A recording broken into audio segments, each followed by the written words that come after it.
All right. Welcome, everyone, to another Thursday. That's right. We're talking about Let's Talk Photography. That's right. It's another wild episode, and I got something in store for you, as I always try to make sure I do. This week, we will be discussing why you need to be, that's right, you photographers and any other creative out there. Let me know that my mic sounds good. But anyway, this week we're going to be talking about why you need to be active on Facebook. Let's get into it.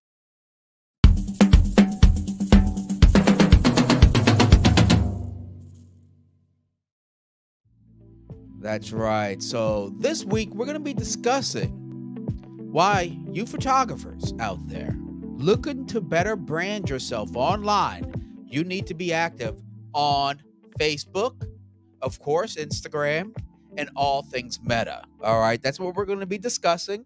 We got a lot to go over, and I found a great article to reinforce this topic.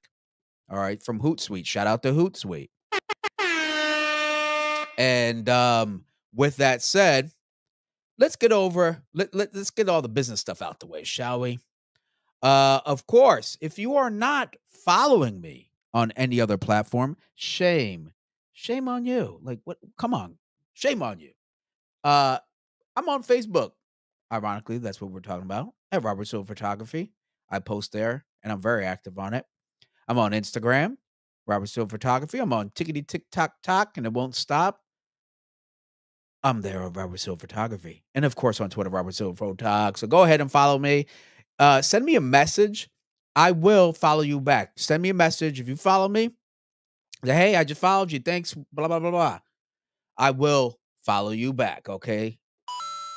Now, of course, for upcoming photography, in-person and online workshops, you can check out all that's going on at robertsilverphotography.com. And yes, I do update my website pretty often. All right. And I do actually have a couple of my short films on there too. Just click on video if you want to see some of my short films. I have another short film coming out. It will be released in June. Okay. I'll let you all know about that. Yes, I actually do filmmaking, and I have been.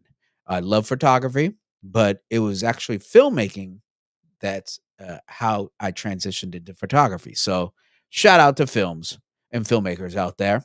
Um, I do want to let you know I did release. I'm not sure if you noticed, but every week for the past couple of weeks, I have been posting a new uploaded video, not live, an actual uploaded video.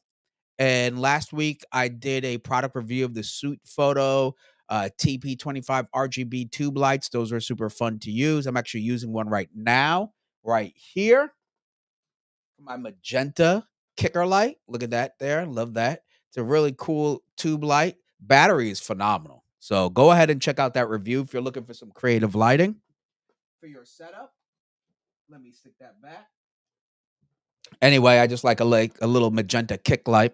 And then but this recent week I just posted this video here. Okay. My full review of the Nikon Nikkor Z 85mm f1.2s lens. That's right. That's right. I only had literally 5 days with this lens. 2 of those days, scratch that. 3 of those days were raining. Okay.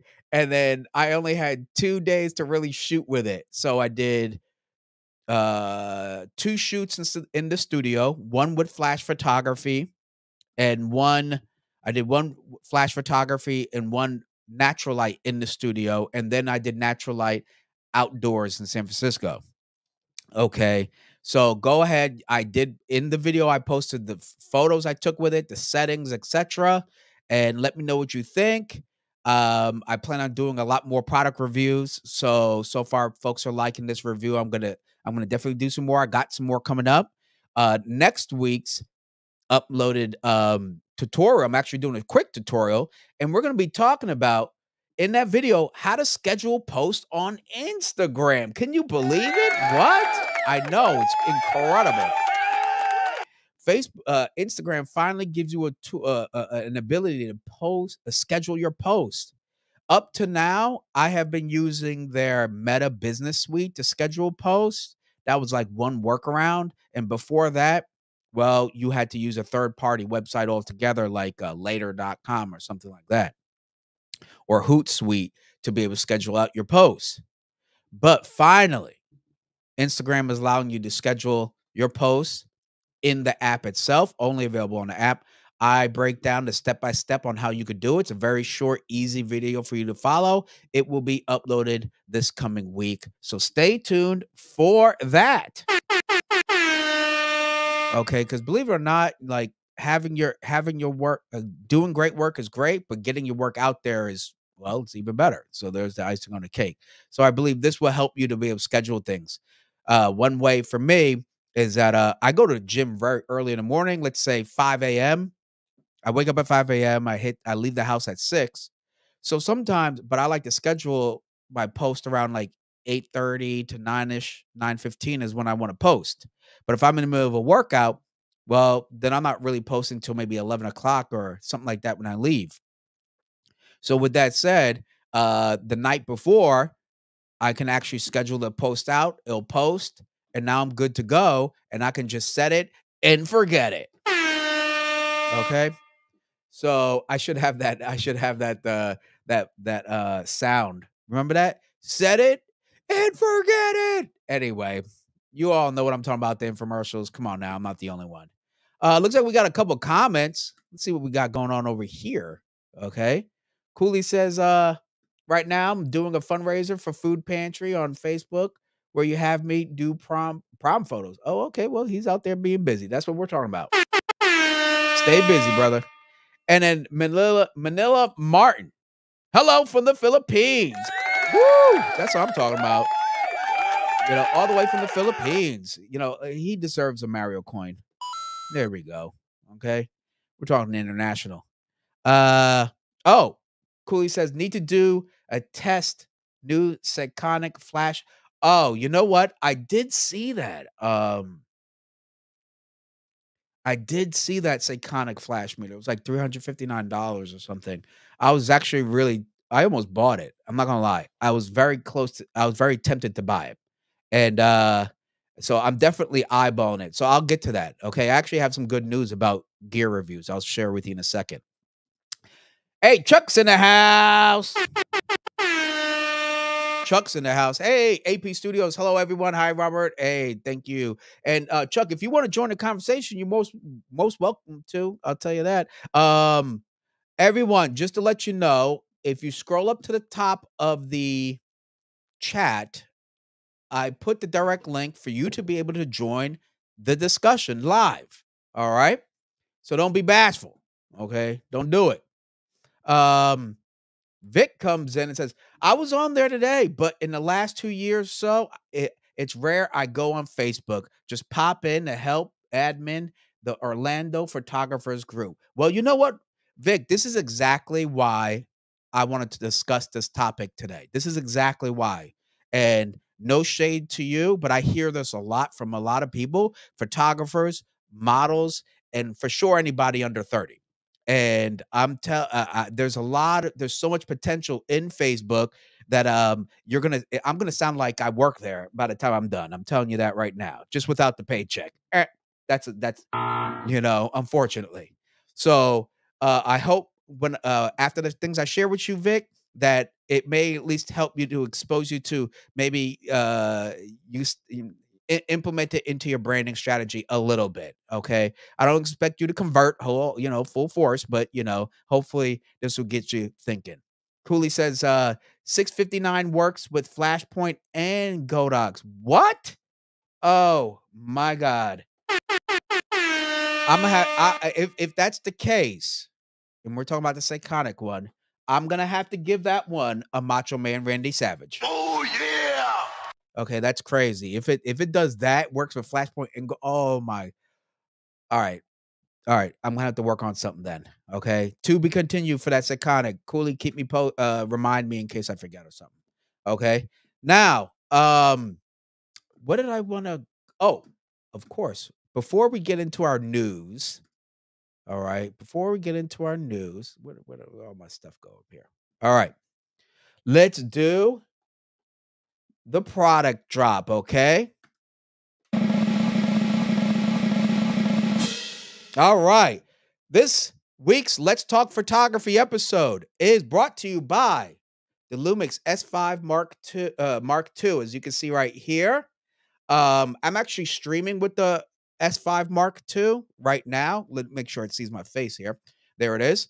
And with the Phaser Tech, it actually works, which is complete freaking. It's a game changer. But I have a second one right here, and as you can see, I rigged it out. I got the small rig earlier today. It delivered. Shout out to Amazon. And I put a Atomos Ninja 5. Can you guys see that? Atomos Ninja 5. And I'm gonna record the screen as I'm filming with this thing in the streets of San Francisco, etc.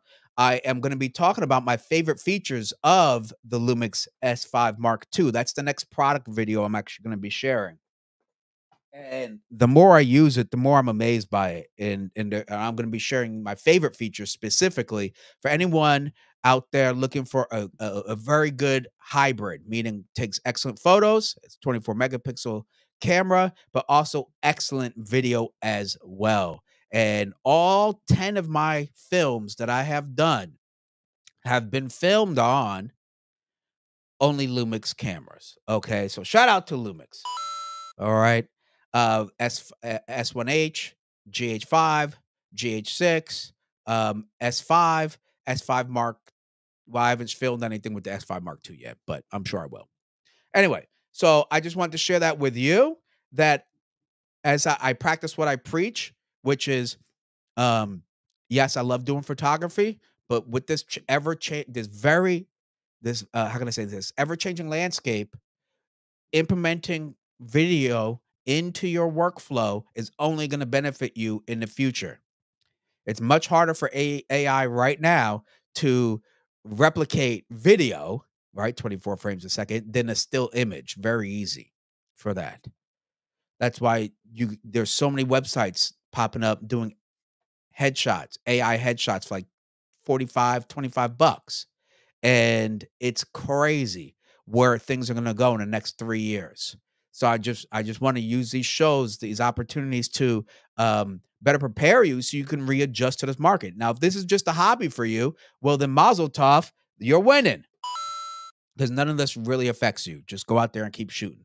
But if you're looking to make this extra source of income, um, a better way to brand yourself, etc., all these things that are going to affect you as a brand, as a photographer, if you're trying to capitalize on your talent, will affect you. And it's good to be knowledgeable of what's around the corner, and then so that you can adjust.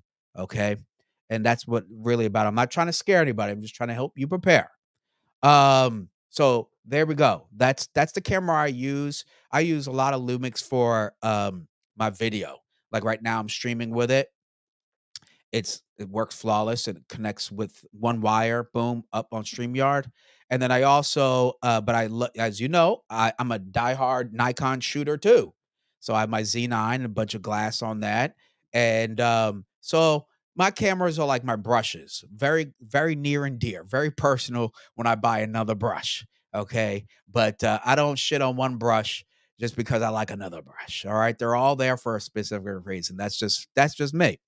All right. So shout out to you Sony users and not Canon users. No disrespect. I just grew up in photography shooting Nikon and grew up in videography shooting Lumix. Okay. So that's just my experience. All right. Don't shoot the messenger. All right. Looks like do we have a comment? It looks like we do. Um Cooley says, "Can you adopt Nikon lenses?" I'm sure there's a speed booster for it. I haven't nor have tried or anything, but I'm not sure if you're gonna lose the autofocus. That's the main. You might be able to do it, but then will you? It might be just manual.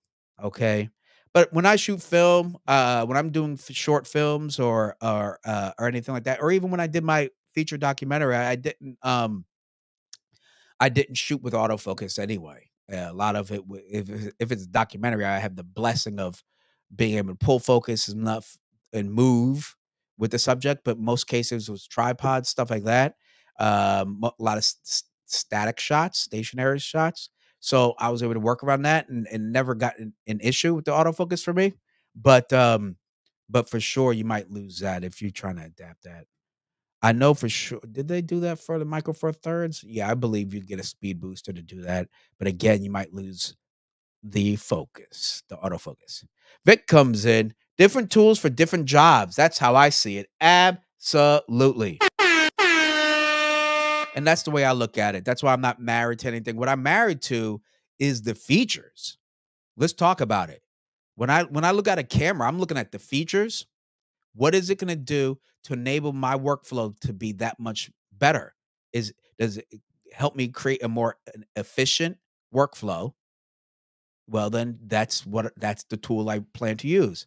Some people like a tool called Sony. Some people like a Canon. Some people like that. At the end of the day, it's about the results. Do you like the results that this tool produces? Well, then there you go. Merry Christmas, Happy Hanukkah, whatever, Kwanzaa, whatever this thing you do, you celebrate.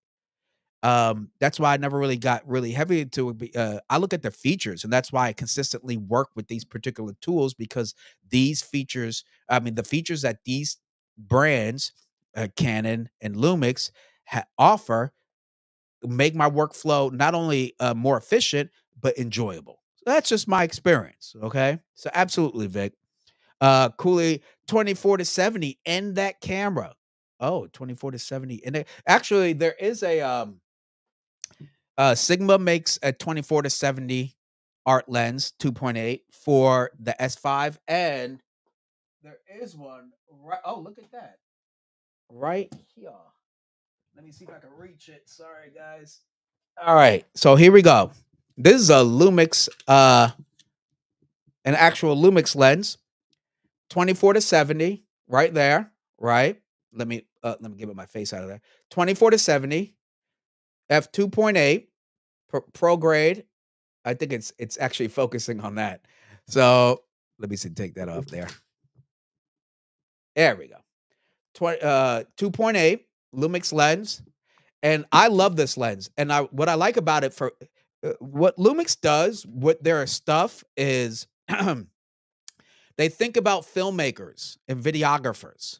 So yes, you're gonna get great still images. That's a fact. That's a fact. That all these cameras, all of your cameras are gonna take great images. But look what when you get like a pro grade Lumix lens, they have like focus clutch. Okay. This is all for filmmakers right here. All this is good stuff for filmmaking when you're pulling and pushing the focus and it's super smooth. I don't think you can. Let me see if you can hear it. Okay, very little. You hear that? Oh yeah. Oh, so smooth. Silky smooth. Oh yeah. I think I got the track for that one. Hold on, Pig. Um, but it has a focus clutch. That focus clutch is awesome. So when I'm filming, pop, and then now I'm getting the most accurate when it comes to focus, and I just love it. So that's a great let me put this away safely. That's a great feature that a lot of their Lumix Pro lenses have off top, and it's really with the videographer filmmaker in mind, and I appreciate that. And anyway, this is what I wasn't supposed to go this long about Lumix and whatnot, but I hope that didn't offend anybody. Uh, need a list. You need a list? Oh, you need a list of cameras and stuff. What do you mean? Need a list for what? Let me know, Cooley. Okay, let me know. Um, all right. Next thing is Cooley's getting his list, what list he needs for me to do. Let's get to You already know what time it is. Let me make sure I have my right music here. Hold on. There we go. Now I can see stuff. All right. Let's get to. Oh, wait a minute. I'm sorry, folks. Turn off this comment. Boom. Let's get to the news.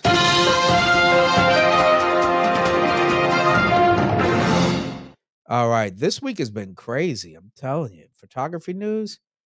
It was hard to choose which ones were worthy. There were a lot of stuff out there. Let's go ahead and share first and foremost for you Nikon shooters out there before you get at me because I'm talking about Lumix. All right, bam. You already know, but you know what? When I saw this, Nikon's new DX 12 to 28. I said, "Man, I wish I kinda had this in a full frame version." I'm not gonna lie.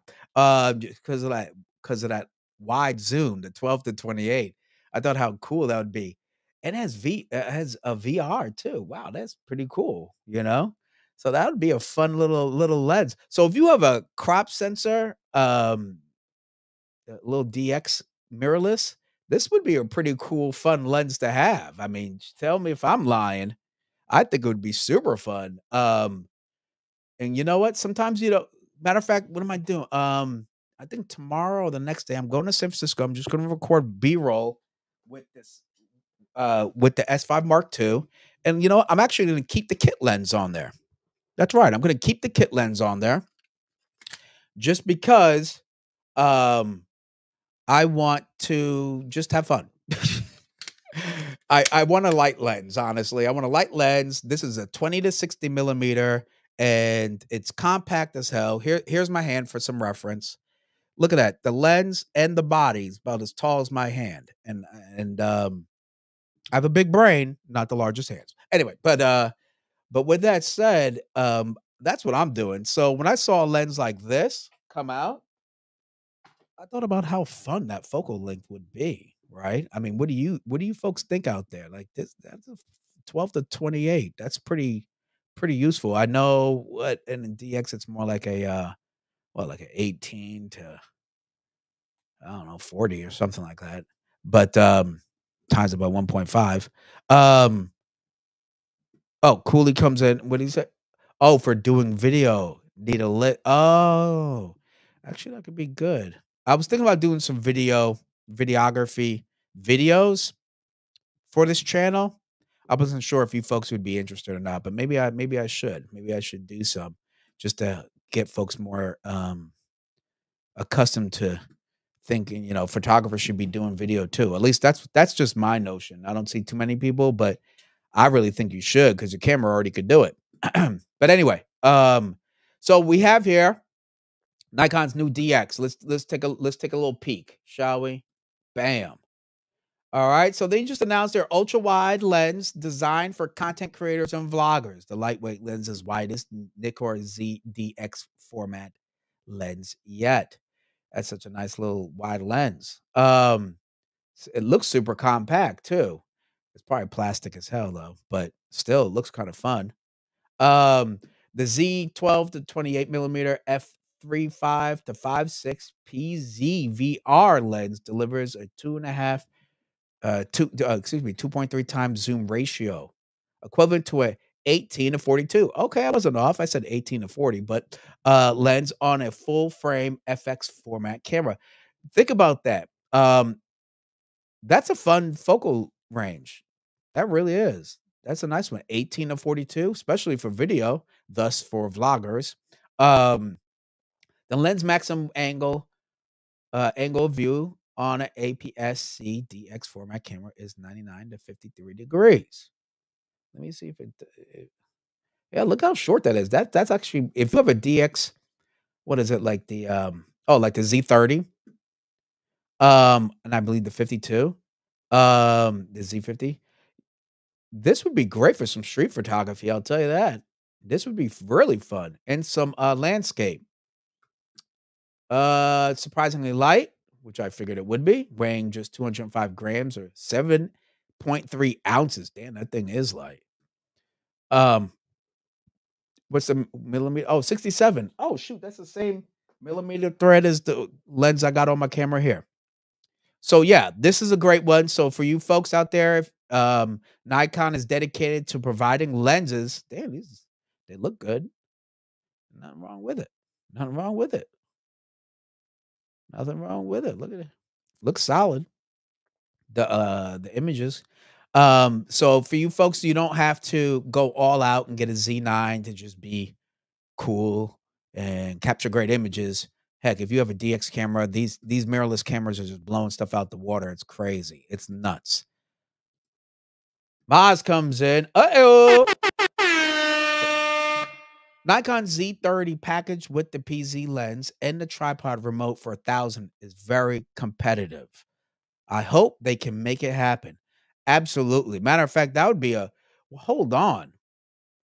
Z30 with that lens and a tripod remote. Yeah, that would be nice. That'd be nice. That would be seriously a um a content creator's little package right there. And if it works great for streaming too, just like how I could do the Lumix with one cord into my Mac here, man, that'd be great. That'd be hard to pass up. A great gift for anybody you're looking to shop for that wants to get into vlogging and etc. or get into photography. This sounds like a nice little package. The Z30. Actually, I looked at the Z30 because before I went to WPPI, I was looking for a nice little setup, but the Lumix, honestly, Lumix won it for me. So I just brought the Lumix with me. But the point is that I was looking for a vlog on the go setup and I was eyeballing the Z30. But this lens looks really fun and compact. Oh, they already have the filmmaker's package with the remote tripod. Just swap out the lens. Oh, okay. Copy that. Thank you for that. Okay. So there you go. So I think that's one thing. Now let's look at something else. Okay, folks. Bam. Let's look at the next thing we got here. Boop.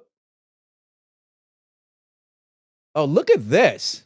All right, talking about branding. Right? We're talking about branding today, talking about Facebook and all things meta, right? But look at this. Montana, okay. Montana looks to be the first US state to outright ban TikTok. Wow. That's crazy. Okay.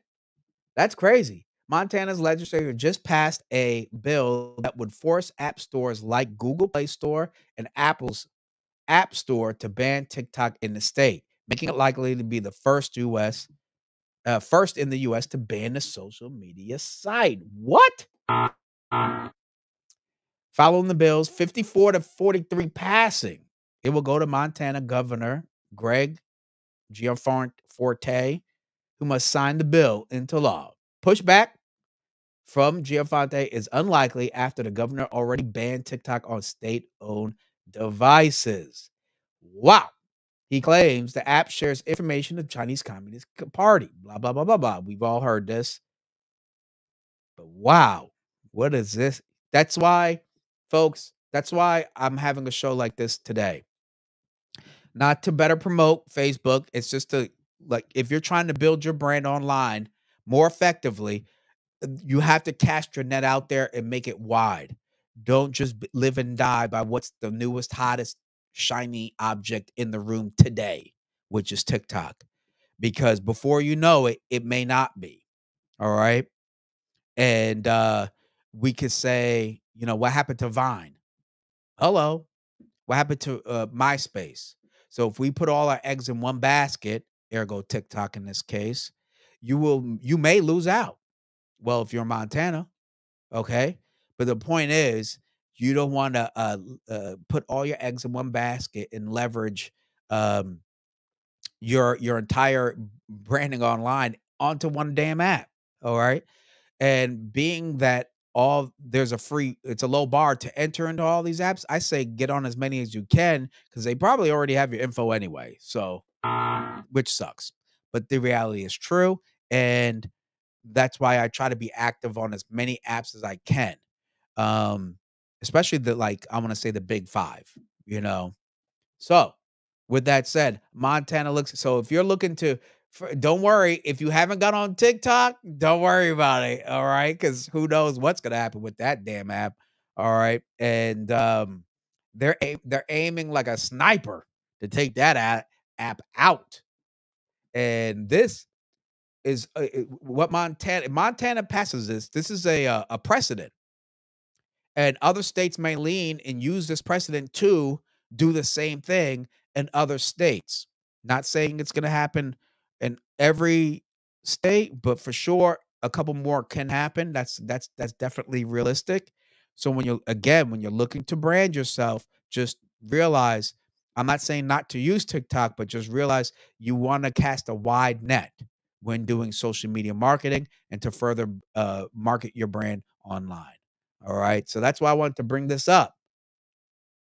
So don't worry, you don't have to if you didn't if you don't know the TikTok dances, well, who cares? Because it might not be around. I don't know.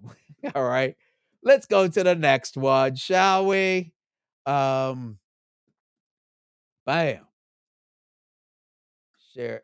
Okay, here's another one. Oh, this one. All right. This one you may have seen. They just when was this? Yesterday? Anyway, within a day or two. But remember, I've been talking about this the last few episodes. I saw AP Studios, Chuck. Shout out to Chuck. He was talking about AI in a few of his, and it's here. It's here. It's been here, honestly. Um, but look at this. Adobe Lightroom adds new AI innovations and improved masking. As you know, that's how they do the masking. And when they first started doing the masking with choosing the subject, I was really impressed. So, shout out to Adobe, So here's a good way that AI is being implemented that helps us photographers. Let's take a look. Following Adobe's announcement last week, new artificial intelligence innovations in its video editing applications in Adobe Premiere. Ooh, I gotta check that out. After Effects. Adobe has announced that its widely used photo editing Lightroom applications will be receiving new AI powered updates. Adobe has outlined new features including expanding adaptive presets, new masking categories for select people, denoise, curves within masking, and more. Oh, damn, that's actually pretty cool. As is the case with previous updates to the Lightroom ecosystem, not every feature is available for every version of Adobe Lightroom. And some features are also included within Adobe Camera Raw inside Adobe Photoshop. All right, let's take a look. Denoise, AI, Lightroom for Mac, Lightroom Classic, cool. Never miss another photo opportunity because of your poor lighting. With Lightroom's latest advanced AI powered feature, Denoise, you can now remove digital noise from your images to improve quality without losing details. That's actually pretty dope. Damn, that cleaned it up pretty well. Let's just be honest. Let's just be honest, folks. What are you thinking about this? Okay, this is pretty. Hold on, let me get back to it. I'm sitting here messing around. The company adds that this feature is handy when editing images captured at high ISO, especially those shot in low light. Okay, that's pretty stunning. Okay, that's pretty stunning. Damn, that's gonna be awesome, especially for travel photography, street photography, well, hell, any photography. This was good too, but this is damn. Because look how big that grain is. Jesus, cleaned it right up. I like to pixel people a little further just to see like how much smoothing was added. But either way, it still looks good. The feature is now available for raw files. What? With support for additional file types arriving soon. Denoise AI works with just a single click. Curves and masking. Users can now take advantage of Lightroom and ACR's powerful AI powered masking tools in combination with curves adjustments. Oh, that's dope. I like that. I like that because the masking is pretty good. I'm not. Come on now, the masking they did a great job with it. It'll pick out the sky. Bloop. It'll pick out the people. Bloop. It's really pretty amazing. Users feature in a landscape photo that needs a specific part edited, for example, to bring out shadow detail, correct color, or add creative effects. Damn, that's awesome. And additional AI masking categories. Concerning refining a portrait using curves adjustment tool within masking, Adobe has also improved selections when using select people. Okay. Okay. And a select facial hair option. What? Oh, that's crazy. Actually, choose the hair. Look at that. If it did that by itself, that's pretty impressive. Now it's possible to make precise edits to clothing and facial hair by automatically generating a mask for individuals or groups in any portrait. Damn. All right. What is this? New adaptive presets for portraits. Adobe began rolling out adaptive presets, a new class of premium presets designed to allow photographers to change the look of specific images quickly. Huh. Huh. Oh, yeah. Cleaned up his skin. That's for sure. Versus an image edited using the new polished portrait and darkened beard adaptive presets. Damn. Okay. Yeah, he definitely cleaned it up a little bit. I can see the difference here a little bit. Definitely took out some of the redness. Definitely the neck area is cleaner, and the forehead too. It smoothed out the shadows too, and the redness. Oh, damn, Adobe. Leveraging its improved AI masking technology, Adobe has a added polished portrait, darkened beard, and enhanced clothing adaptive presets. Polished portraits allows users to quickly smooth the skin on a portrait, enhance the lighting, and refine facial features. Damn. Okay. And black and white for video. Okay. I don't do anything. I don't do any video inside of inside of Lightroom. That's a fat L. I don't do it. I do it all in Premiere. However, the selection of video editing tools was somewhat limited at launch. Yada yada yada yada. Let's go to masking features. Here we go. Here we go. Here we go. Masking features. Adobe says that it's focused on making Lightroom on the web as feature-rich as Lightroom on desktop and mobile.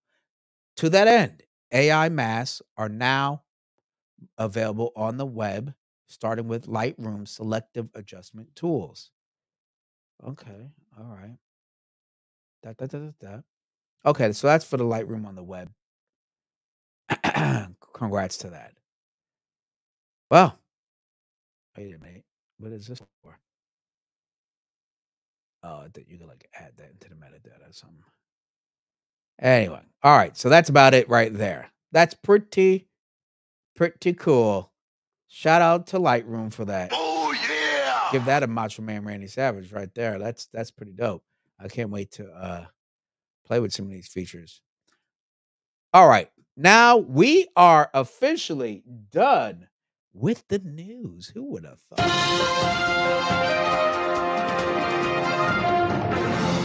All right, folks. With that said, just to let you know, all right, if you want to support this channel, you can. And the best way to do that is to go ahead and smash that like, that share, and subscribe button. Let the algo, let Mark wait, this is Google. Well, let Google know that you enjoy this content and you would like others to see it. Smash that like, subscribe and hit that bell icon to get notifications of upcoming videos. And I will be going live next Thursday, as well as uploading another video either Monday or Tuesday. Okay, more likely Tuesday. All right. And I'll be sharing a tutorial on that day. All right. Now, if you're really excited and you just want to go buck crazy and support this channel, which you can, all you got to do is show that love and smash that super chat or super sticker. Okay. All the support you do show, whether it be press a like, share the video, subscribe, or super chat, it all goes to helping to better improve the quality of this show. And believe it or not, I actually upgraded the quality of the stream. All right. I went from 720 to a whole 1080. That's right. 1080p, baby.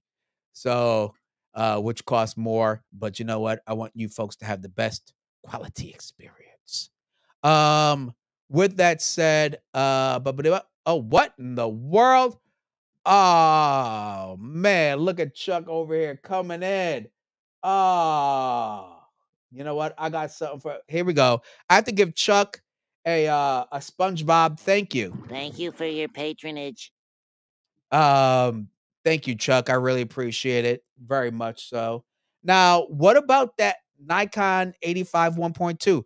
That lens, that experience right there was phenomenal. Unfortunately, I had the connection I have at Nikon. Um, I he sent it to me on Monday. I got it delivered on Wednesday. It rained for 2.5 days. So there goes Wednesday, Thursday, summer Friday. I planned two shoots, Saturday and Sunday. Those days were gorgeous. So I shot in the studio for two of the shoots, and then on the third shoot, I shot outside in San Francisco. And of course, I and then I had to send it back on Monday. That was the deal because it was somebody's lens specifically at Nikon. So he needed it back. So, but I love the lens. The lens was phenomenal. Um, Before I got it, of course, I knew the price. I saw the specs, I saw the size, and I was like, I'm not 100% sure I want to pull the trigger on something that's 3 grand right now. The 51.2 was my was like how far I go for a lens, $2,200, right? And it's very versatile, and that 50 is always in my bag. But the 85, after I worked with it and shot with it, I absolutely started it changed my mind. And I shared that in the video, by the way. For anyone that wants to know, you go ahead and check that video out right over on my YouTube channel right now. Right there. Look at that. Okay? It's right there on the homepage. Um and I loved it. The focus was phenomenal. It was faster than I thought it was gonna be for an 85 millimeter because I've had some 85s that are gorgeous, but not the most fastest on acquiring focus. So that surprised me. And the other thing that surprised me is that it is a big lens, just as big as like Canons. But it actually was very well balanced with the Z9.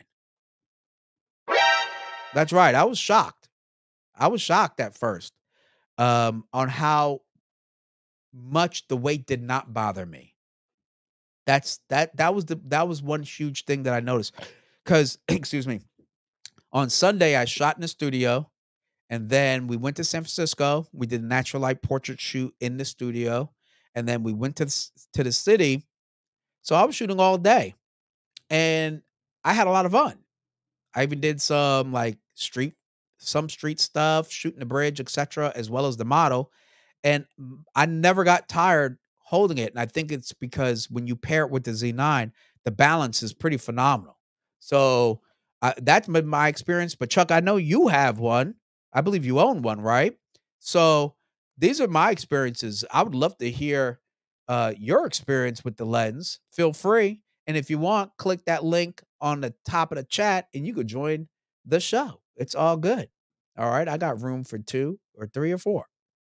So I hope that helps out. I definitely noticing people are enjoying the video, so I'm gonna do more. The next product from Nikon, I gotta figure out. I don't wanna marry. I don't be settled and married into what guaranteed my next product review from Nikon will be. But oh shoot. Before we get to the main event, I want to share this great news for you guys. Okay. Hold on. Here we go. All right. Check this out, everybody. After a few weeks negotiating, I will be working and collabing with future product review videos with Mike's camera. Okay. So, for those who don't know, here, let me pull them up right quick so that camera.com. Boom. All right, here we go. Let me show you folks who they are. Boom, boom. All right, here we go. Mike's Camera is a family-owned camera store. They're based out of Colorado, and they have 5 stores there and 4 stores in, California, mostly the northern NorCal, and, I worked there for 2 years myself, alright? I worked there for 2 years myself, and I've been talking with someone there, someone high up, obviously, to approve certain things. And we've been going back and forth. I said, look, I wanna be able to get your name out, help you get your name out there because I love them. I still visit them on behalf of Lumix, and they're like family to me. So I said, hey, if you allow me access to get access to the gear, I'll do reviews. You get to have a video, copy of the video. I'll get the copy of video, share it with my audience, and I'll obviously want people to know more about Mike's Camera because I definitely believe in supporting local small businesses because that's the driving force of our economy. Okay, without them, we have no economy. It is sad. Okay, but it's the reality. So we got to support these small businesses where they are, and everybody I've ever walked into are passionate about photography as well. So it's best to support those places. And I get it. Sometimes it's easier to buy something quickly on Adorama, etc.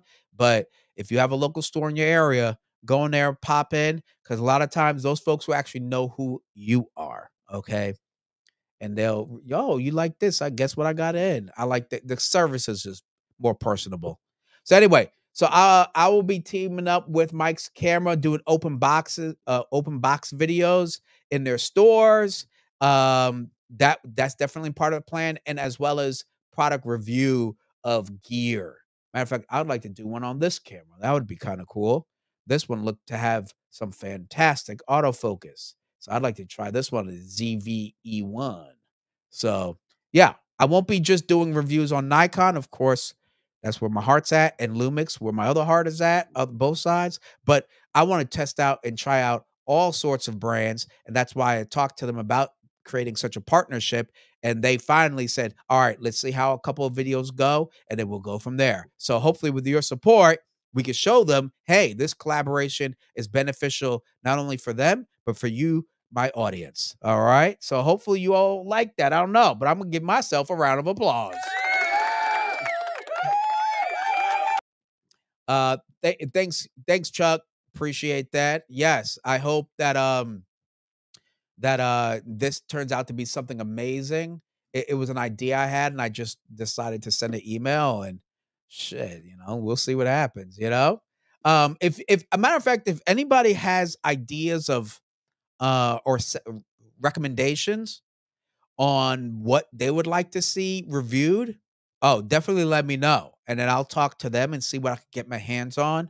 That also goes for lighting gear. They have obviously tons of lighting gear, Godox gear, they have Photex, a lot of ProMaster stuff, of course, which I shout out to ProMaster. They make great stuff. I have a lot of their stuff. Savage, Universal Backdrops, so a lot of stuff. Absolutely. Everything does start with an idea. That's right. And you know what? The past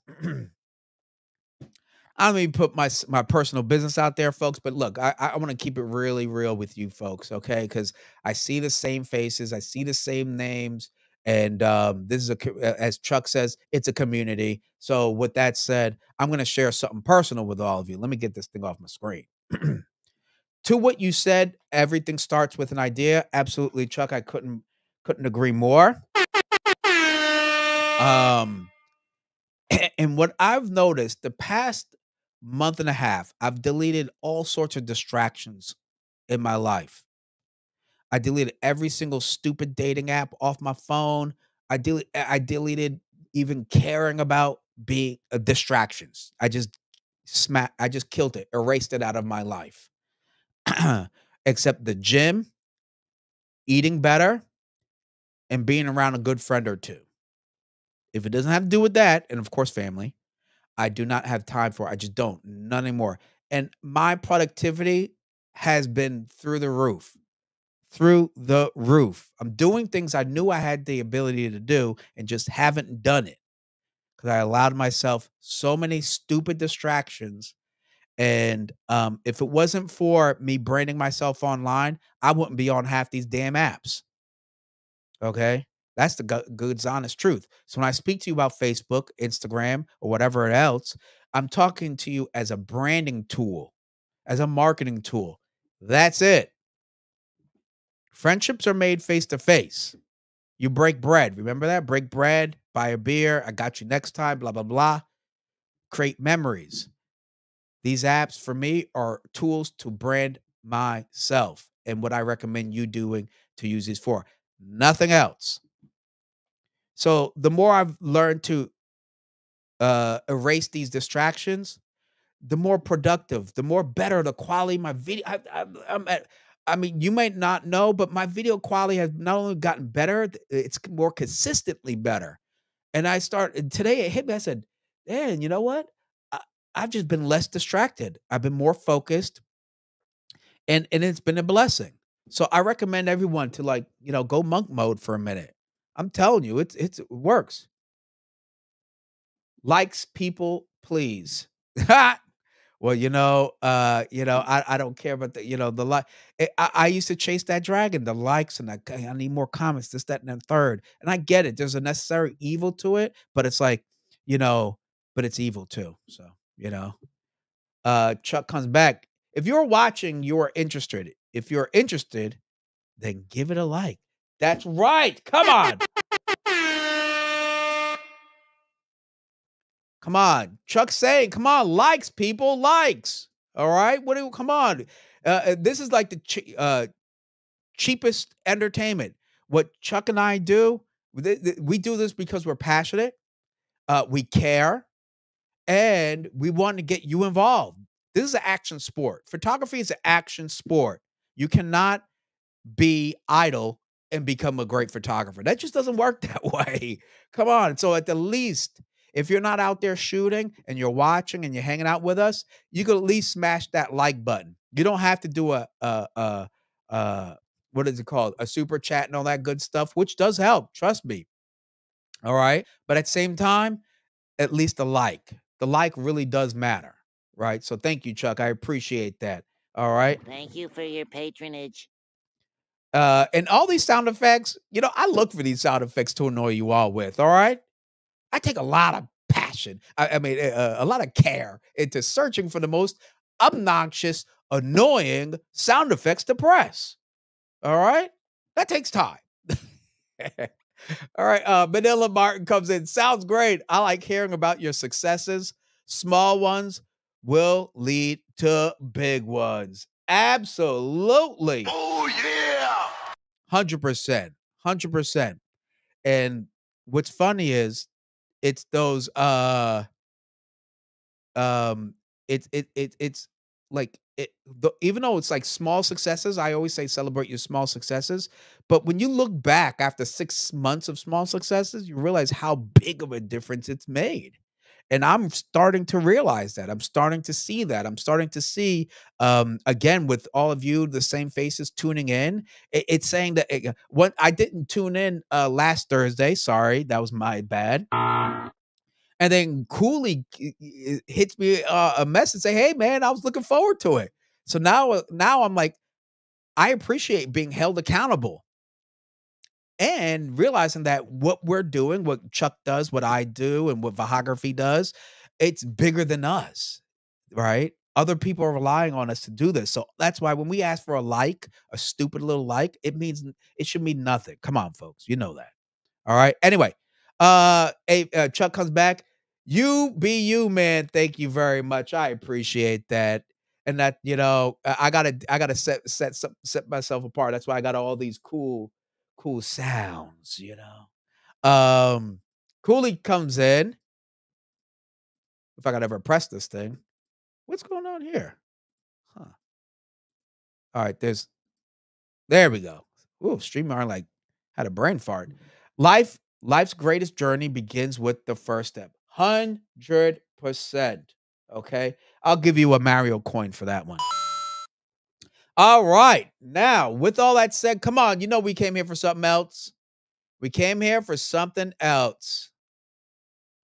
First, let me prep and get this thing off my screen here. Thank you, Cooley. Thank you, Chuck. Thank you, everybody. All right, but we're far from over. We are far from over. Let's get to the main event. Yes, I just added that sound effect today, folks. So hopefully you enjoy it or you find it absolutely annoying. Either way, it is here to stay. All right. Um, Okay, so as I said, this week's episode is about why photographers need to be more active on Facebook.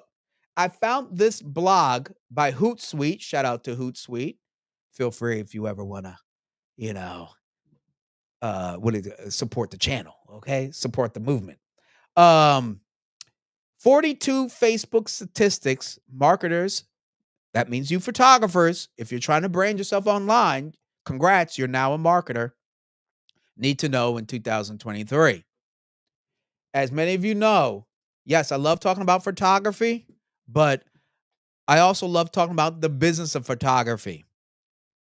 Probably the matter of fact, just as much as photography itself.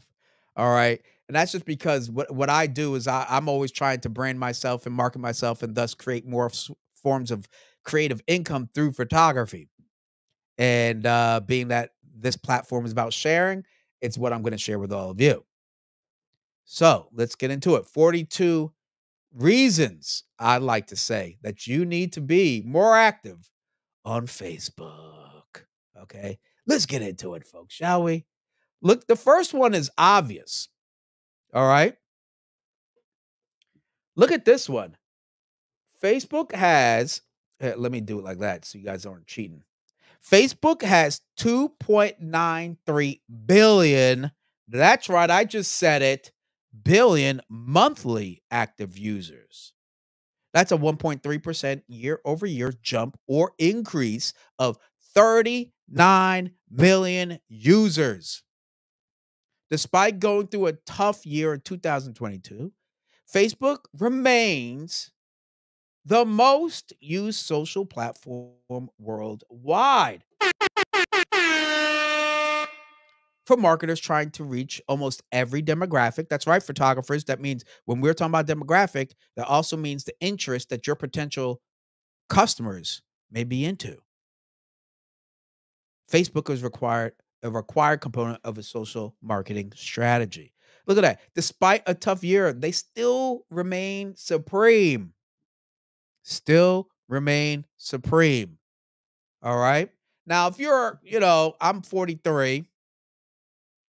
If you're 35 and up, for sure, closer to my age, 38 and up or something, you're probably on Facebook some way for sure. You're keeping up with the with your kids or family members, old friends, high school friends, But if you're under 32, you need to pay very close attention to this. Get off your bourgeoisie, Gen Z, TikTok is everything mantra. We're talking about business. We're not talking about what you like and don't like. We're talking about what makes sense. This right here, this fact alone should be a good reason for you to be more active on Facebook. It remains number one worldwide. TikTok is big in certain countries. Hello, I'll say it again. I will say it again. TikTok is big in certain countries. Some countries ban it altogether, not just Montana. Some countries altogether just don't want it. Okay. Facebook is freaking everywhere, everywhere. And with Facebook Messenger, you have that's how people communicate a lot.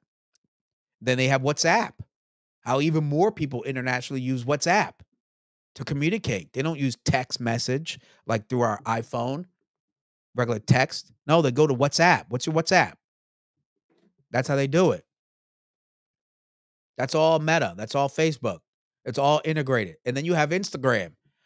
I set up so many photo shoots through Instagram messaging without setting up text to lock it in. It's crazy.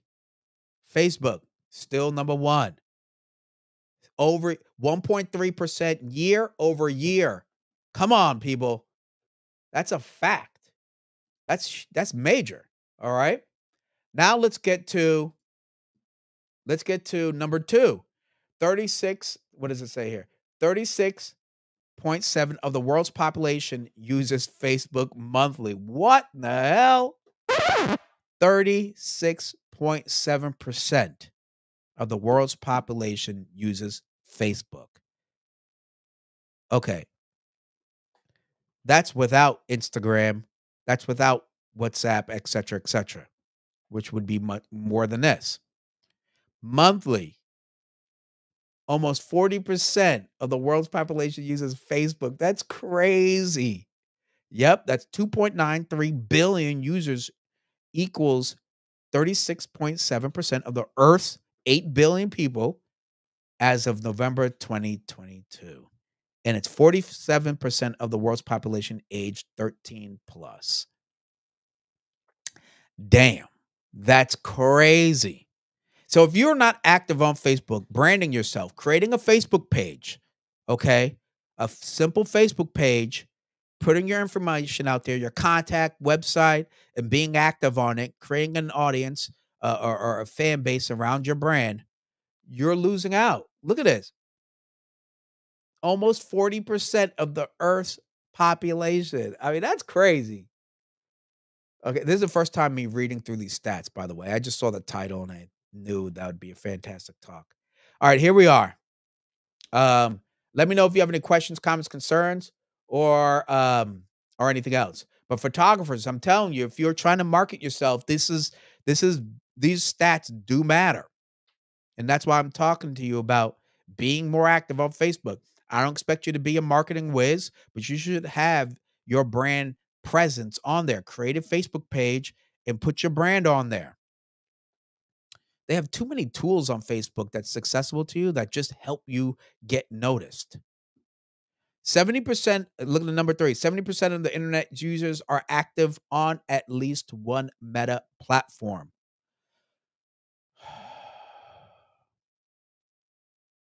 70% of internet users, not Facebook users, not Google users, internet period users are active on at least one meta platform. That's why I said, photographers, you need to be more active on Facebook and all things meta.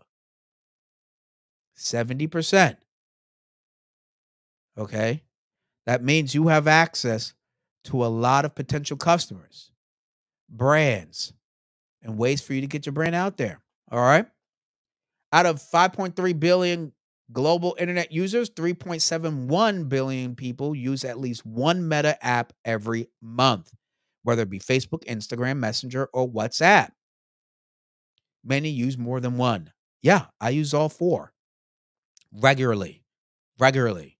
When you message people, people to people on Facebook, you're using Messenger. I use WhatsApp for group chats because it's easier to use WhatsApp that if you all don't have an iPhone. Some people have an Android or Google, whatever, an Android. It's easier to just communicate, share files, yada, yada, yada, all through WhatsApp. Okay. In this post, we focus specifically on Facebook itself, but since there's so much cross pollination in meta platforms, it's good to understand the big picture. Exactly my point. That's why I said all things meta. Photographers, this is not the time to pull punches when it comes to marketing your brand. This is not the time. Things are moving very quickly. Technology, on a technical basis, it's moving very quickly. Camera gear costs more than they ever have. To get a professional lens, easy, over 2 grand. Professional body, 3 grand mil. I mean, it's crazy how things are just going up, and that's without the cost of living and inflation and everything else. You do not have the privilege of just putting your head in the sand. This is telling you right here, these are opportunities. Remember I talked about creating a SWOT analysis. Look that up. SWOT analysis, SWAT. strengths, weaknesses. Um, um, uh, uh, uh, um, uh, oh shoot, street. Oh, Jesus Christ, I can't believe I. Yeah, what a brain fart. There we go. Jesus, sorry guys. Now I really need to go look at it over here because I'll just get. Here we go. Strength, weaknesses, opportunities, and threats. All right. These are some serious opportunities. Threats are being thrown at us every day. I just shared a few. Here are some opportunities. I'm trying to, that's why I'm sharing this with you all. Oh, Cooley comes in and says, tell us your marketing plan. Ooh, you want me to share some nuggets, huh, Cooley? That actually sounds like a very good, actually sounds like a very good stream, Cooley. Ha! Okay. Cooley, that's a very good question, actually. I appreciate that. What I'm gonna do is I'm actually gonna make that either a video or a stream. Hmm. That's a very good question. But let's just keep it keep it simple. Personally, I've gotten a lot of my work through referrals and online. A lot from Yelp, ironically. Not that I pay for their ads or anything, but I have just because they get traffic. Um, where do I get it? And Instagram and Facebook. Facebook, mostly Instagram. I've gotten a lot of DMs or requests, at least potential requests. They'd see the work and they may send me an email or DM me directly from Instagram.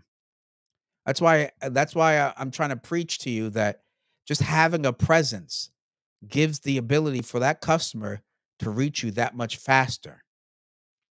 Your Facebook page acts very much like your Yelp page, but much better. You can customize it. You don't have to pay for it.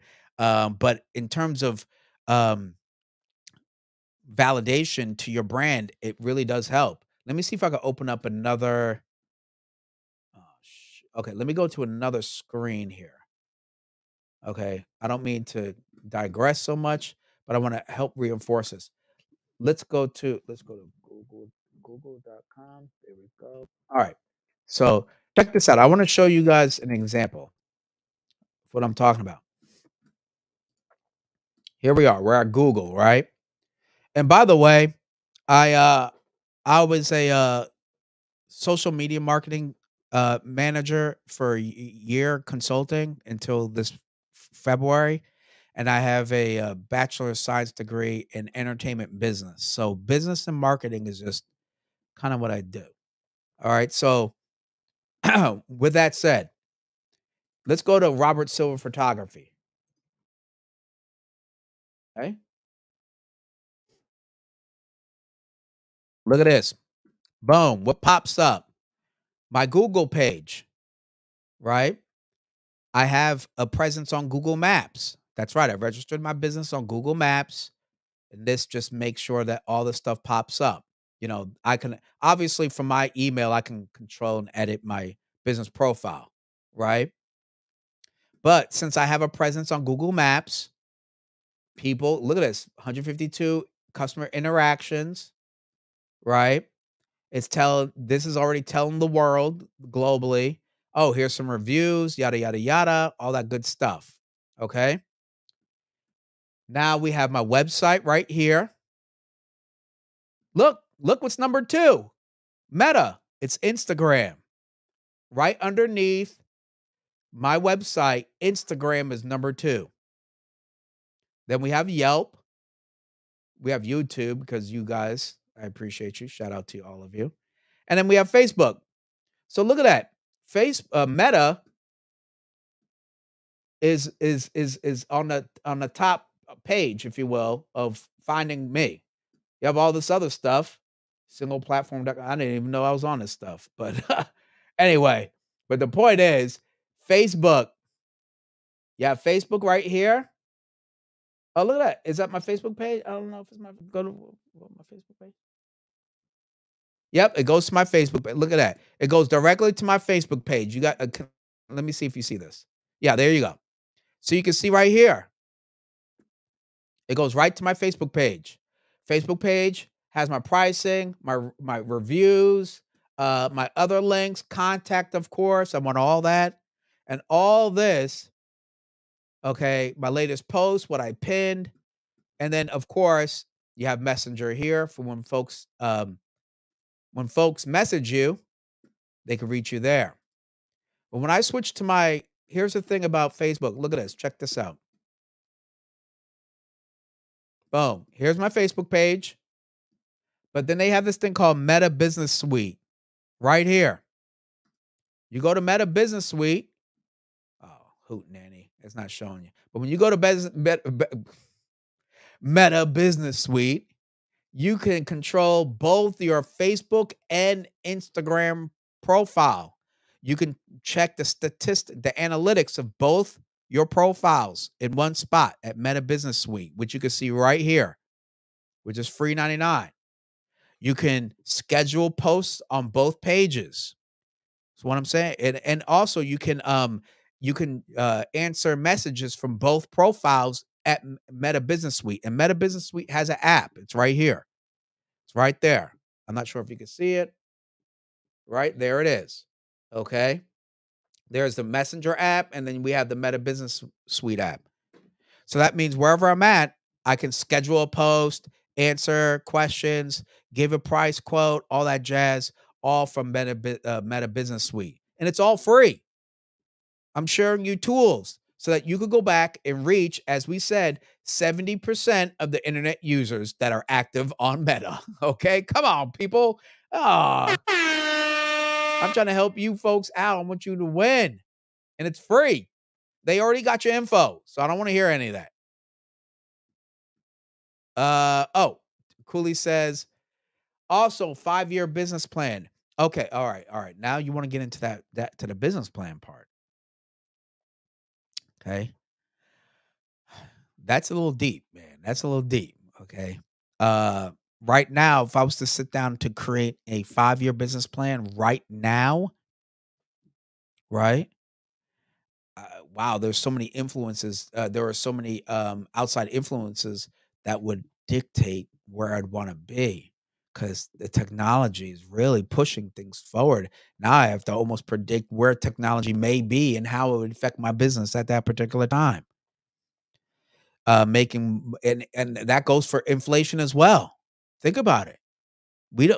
I have no clue how inflation is going to look, gas price, everything else, and then therefore trying to talk about how much I may want to make may not even be anything by the time I get there, and how many units I would need to sell to make said or hours or packages to get to that price to get to that financial goal.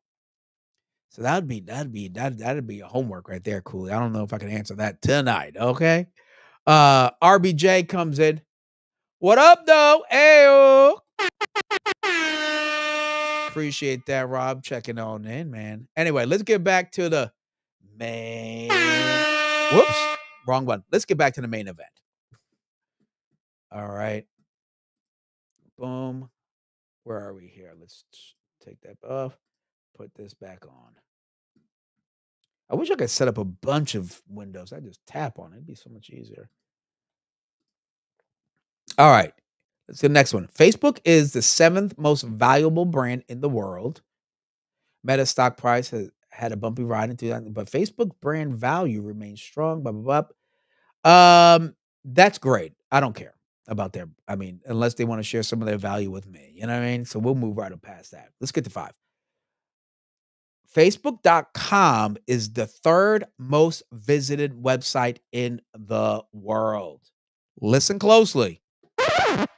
3rd most visited website in the world. And you don't want your business to be on there? You don't want to have at least a presence, a way in which they search you on Google and can still find you some particular way? Come on, people. It doesn't even make sense. The logic doesn't make sense. As a matter of fact, it's not logical. Only Google and YouTube get more visits. That's right. Shout out to YouTube and shout out to Google. Okay.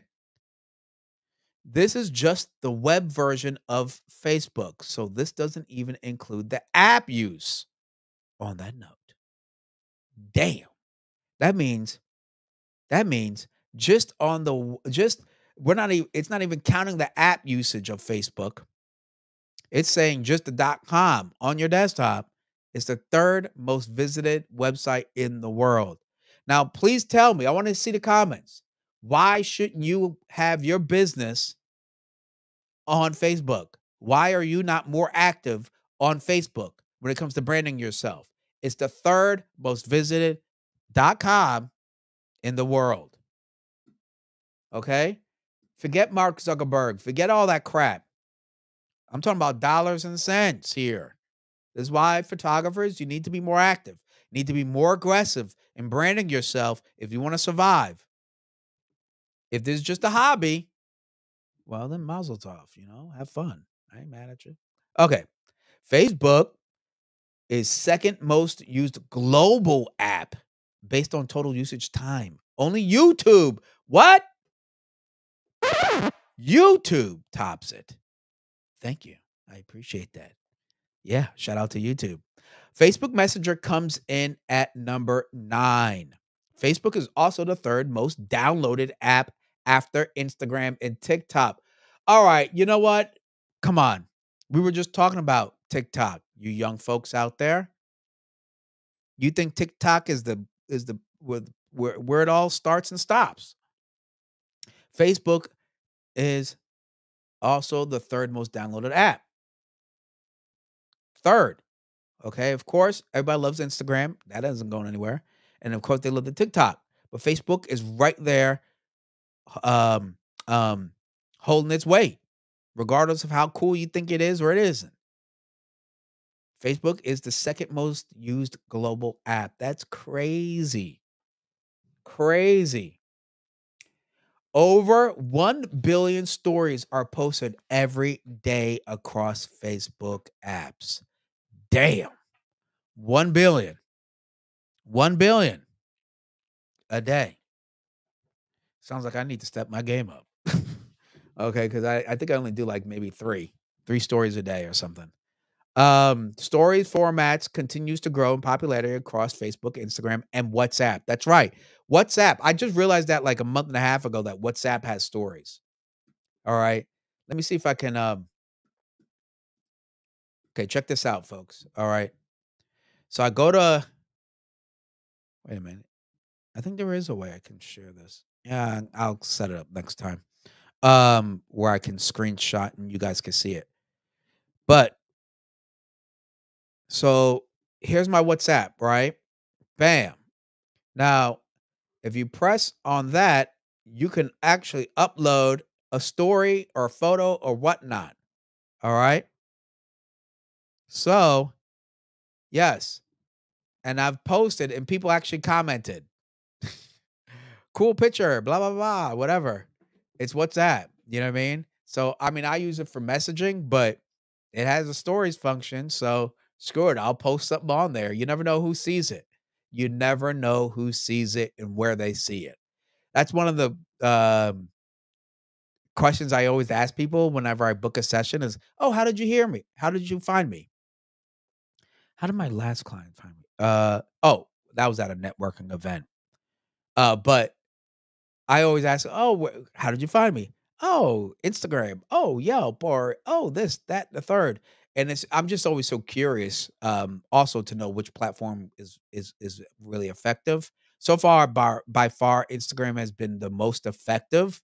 But just because Instagram has been most effective, and I think it's just because people go there to view particular kinds of content. In their explore page, you can find photographers in your area, but everything else matters. My website, Google presence, everything else does matter because they do all the looking before they come and reach out to you, especially if it's for like a wedding or some big ticket service. Anyway, let's get back into it. Here we go. Oof, I need some. I should have. You know what? I should have made some tea. I was being a little lazy, and now I need it. All right, so let me just gobble on this water real quick. All right. Ooh, that feels so good. Hitting the back of the throat. All right, next one. 8. About 15% of Facebook feed content, about 50 is recommended by AI from non-followed accounts. Damn. I didn't know that. That's a fun fact. Mark Zuckerberg said that he expects that percentage to more than double by the end of the 2023. That's loads of potential for brands to get in front of new audiences organically. That's right. So that means that AI would feed, just like how ads are fed to you via Amazon on other platforms, that could potentially be your brand to said audience about your work. So that's pretty cool if that is true. Unfortunately, I can totally see this being for big budgeted advertisers. But you know what? As I said, you know, these are all tools. So we'll see how it's implemented. But in general, that's why I use hashtags and stuff like that. So hopefully hashtags do help teach the algorithm how relevant your content is to someone who's looking for it. All the more reason to stay on top of the latest changes in Facebook algorithm. Oh, well, there you go. Facebook user stats. So the first one, what was this bunch? Oh, general Facebook stats, but here's Facebook user stats. Shout out to Hootsuite for curating all this. 67% of monthly users are active daily. All right. So it has, what did it say? What was the world population? It was okay, so okay, 70%. Okay, so 36.7% of the world's population uses Facebook. Okay. Out of that, 67% of monthly users are active daily. So 70% of that 70% are active daily. That's 1.98 billion daily active users, people using Facebook every single day. Okay. Not all of them are looking for photographers, but again, these are potential clients. That's the way I look at it. When I see 1.98 billion, I'm thinking, huh, that's a huge audience I need to have my brand in front of. I need to educate this audience that I exist, that I'm available. I'm willing to travel. I do this kind of work. The trick for marketers is knowing when best to share content to reach their daily Facebook audience. Okay. And Hootsuite, we've got a blog post and tools to help you figure that out. Yeah, Hootsuite will let you know what time. Hootsuite and later.com are two third party like scheduling content scheduling platforms, and they'll know when the best time for your audience to post and stuff like that. 10. More than 72% of Facebook users also use YouTube, WhatsApp, Instagram. See, this is why I said to cast a big net. Don't be active on just one social media or two and think, why isn't it working for me? This just proved my point. 72% of Facebook users also use multiple platforms. And it's not just Meta, they also use YouTube, WhatsApp, and Instagram. You see a common denominator, YouTube being the most viewed, most used video platform. No surprise there. But if you're trying to reach that audience, a lot of times it takes what I forgot what the marketing rule is. It's like you have to say it 3 times or try to sell it to them 3 times before they buy it or something like that. But either way, this is reinforcing that must be your approach. Figures come in at 72.6% of Facebook users also frequenting YouTube, 72.3% using WhatsApp, 77.4 using Instagram. So off top, if you have a large amount of people using Facebook, they're pretty much almost 80% of them have an Instagram off top. More than ever, Facebook makes it imperative that you integrate both, right? And if you have a Facebook, they'll ask, "Hey, why don't you create an Instagram?" and vice versa. And then if you create a professional account, very easy, click of a button, switch your personal Instagram account to a professional one. It automatically asks you to connect it to your Facebook page. So no surprise that it's at like 80%. All right. 70. Oh, here we go. Oh, look at this. This is actually important too. Having a strong cross platform campaign will ensure you deliver the right message on each platform. Okay. There are considerable overlaps in other popular social networks, such as 50% of Facebook users also being on TikTok, 49.9% on Twitter. Damn, that's almost neck to neck right there. And 33.7% on Pinterest. That is interesting.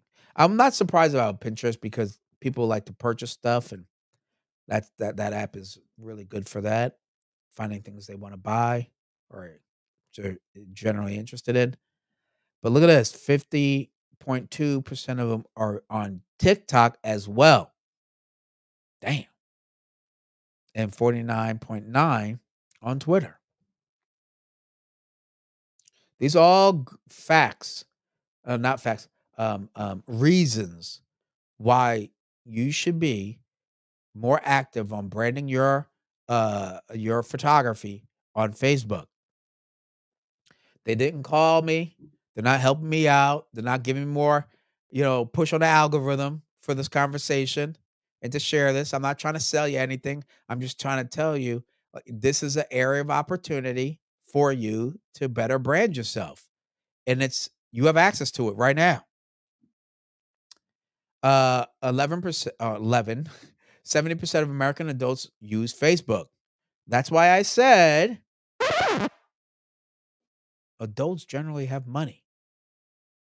And if they're that's why being on Facebook makes sense.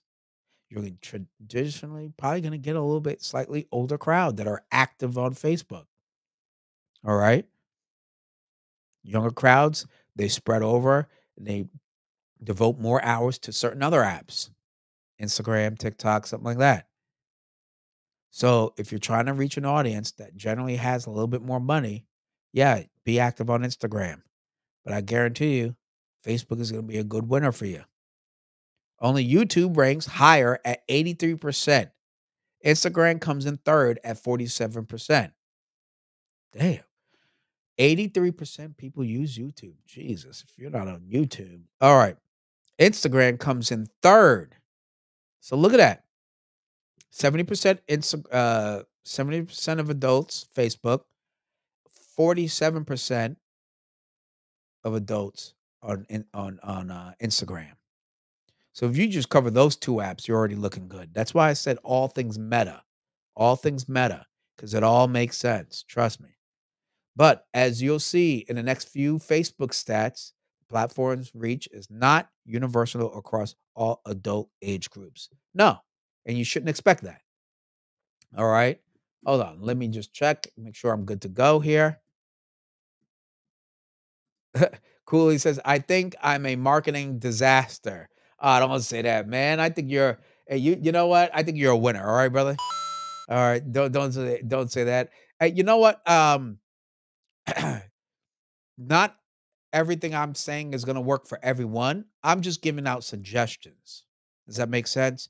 I'm just giving out recommendations and suggestions, backing it up with good old fashioned hardcore facts, and then you decide what works best for you. Because again, I'm just talking. I'm also looking at it through my perspective of how I do my business here in California, in the Bay Area, which is vastly different from Wyoming to Oregon to where you're at in Indiana to like it could be so different.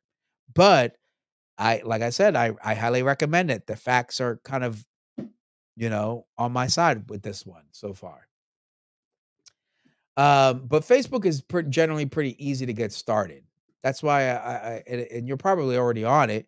You just need to create a Facebook page and then get a little active. Just like when you post on Instagram, post it on Facebook. Matter of fact, when you post on Instagram, whoops, almost deleted my damn app. Okay. When you post on Instagram, there's a function here. Let me see if I can show you. Okay, let's see if I'm going to post this. Go to next. Next. All right.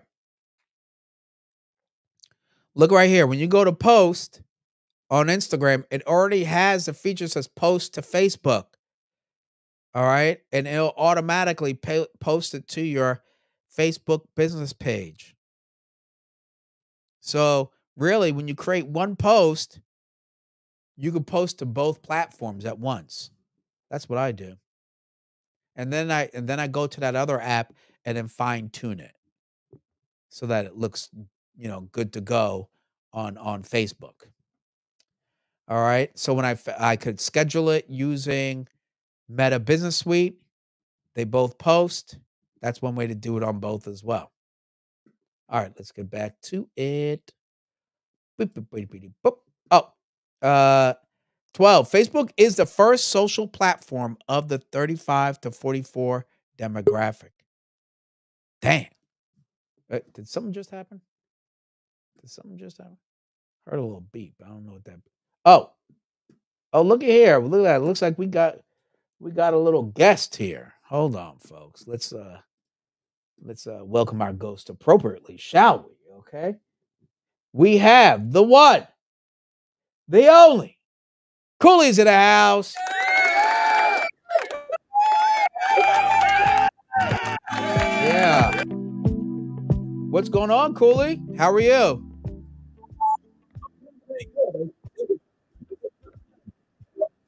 Awesome. It's a little hard to hear you. Um. Let me should I like Oh, turn there we off go. the the Let's see. Do you have the? Let me see here. It says auto. Do you have echo cancellation on there? Sometimes that helps.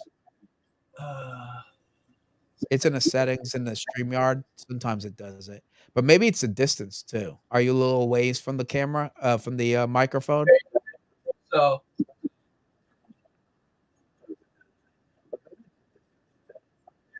But I can see you. Did you build that boat back there? no. um my dad used to race J105, so that was as close as Oh, I was about to say, wow, that's a magnificent build you did there. Closest to a boat I've ever built was a Lego. You know what I mean? So that's about it. So, Cooley, what gear do you use, by the way? well, I'm probably a Neanderthal. I use I have three D750s. They're a full frame. I must have like Oh, 12 or 14 lenses. I've got dang. I got like four 8200s. I have three 8600s. That's most of my studio stuff and location stuff. Okay. And I came from the world of I had photogenic Powerlight 600s. I still have those, and every once in a while I whip them out just to reminisce, I guess. There you go. Nothing wrong with that. I Um, I mean, so but as far as marketing, I do a lot of stuff on Facebook. I okay. basically I do some I like to do some stuff like it seems like it gets me a good vibe. I do like I'm doing the if you donate a large bag of non-perishable food, I do the prom pictures, and Mm. then um I mean it makes I kind of try to stay where uh I for lack of a better term I use my power for good. You know what I mean? Um, yeah, like Superman. Anyway, but I mean, I've been doing photography for in excess of 30 years. Wow. So, shot for a newspaper for 12 years. Did that whole thing. I for about 4 years in a row, I think I was doing 60-ish weddings a year. Wow. That So I was, I'm still I'm hardcore.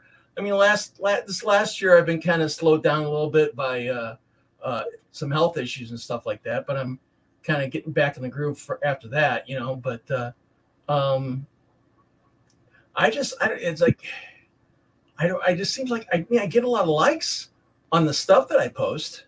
You know yeah. what I mean? Yeah. So, and everybody tells me how great I am.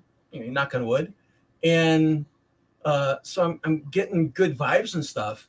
I think trouble with the area I'm in is there's a lot of people that I think they go to Walmart, grab a camera, and go, "Oh, look, I'm a professional photographer." And it's kind of, you know, I probably pissed off some people by saying that, but anyway, so that's what I'm going through right now. So Um, believe it or not, I am going through the same thing here. At least that I noticed that, especially coming out of the COVID pandemic stuff, um, a lot of people got into things, yeah, and obviously, if you have a credit card, you can buy a camera, thus become a photographer.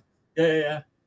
Like, And so, like, the entry level is low right now, yeah, and you don't need that, you know, like, you don't need to, like, to say you have 10 years, 20 years, 30 years, it's good, but it used to be kinda like a union, you know? You did your journeyman, you did all that, your apprenticeship, etcetera, yeah. and you would earn your stripes, you know? First, before I And started unfortunately, doing things, I basically all the people I trained under were like master photographers, and I mean they knew their stuff. Of course, back then we were shooting film, you know, mhm, mhm.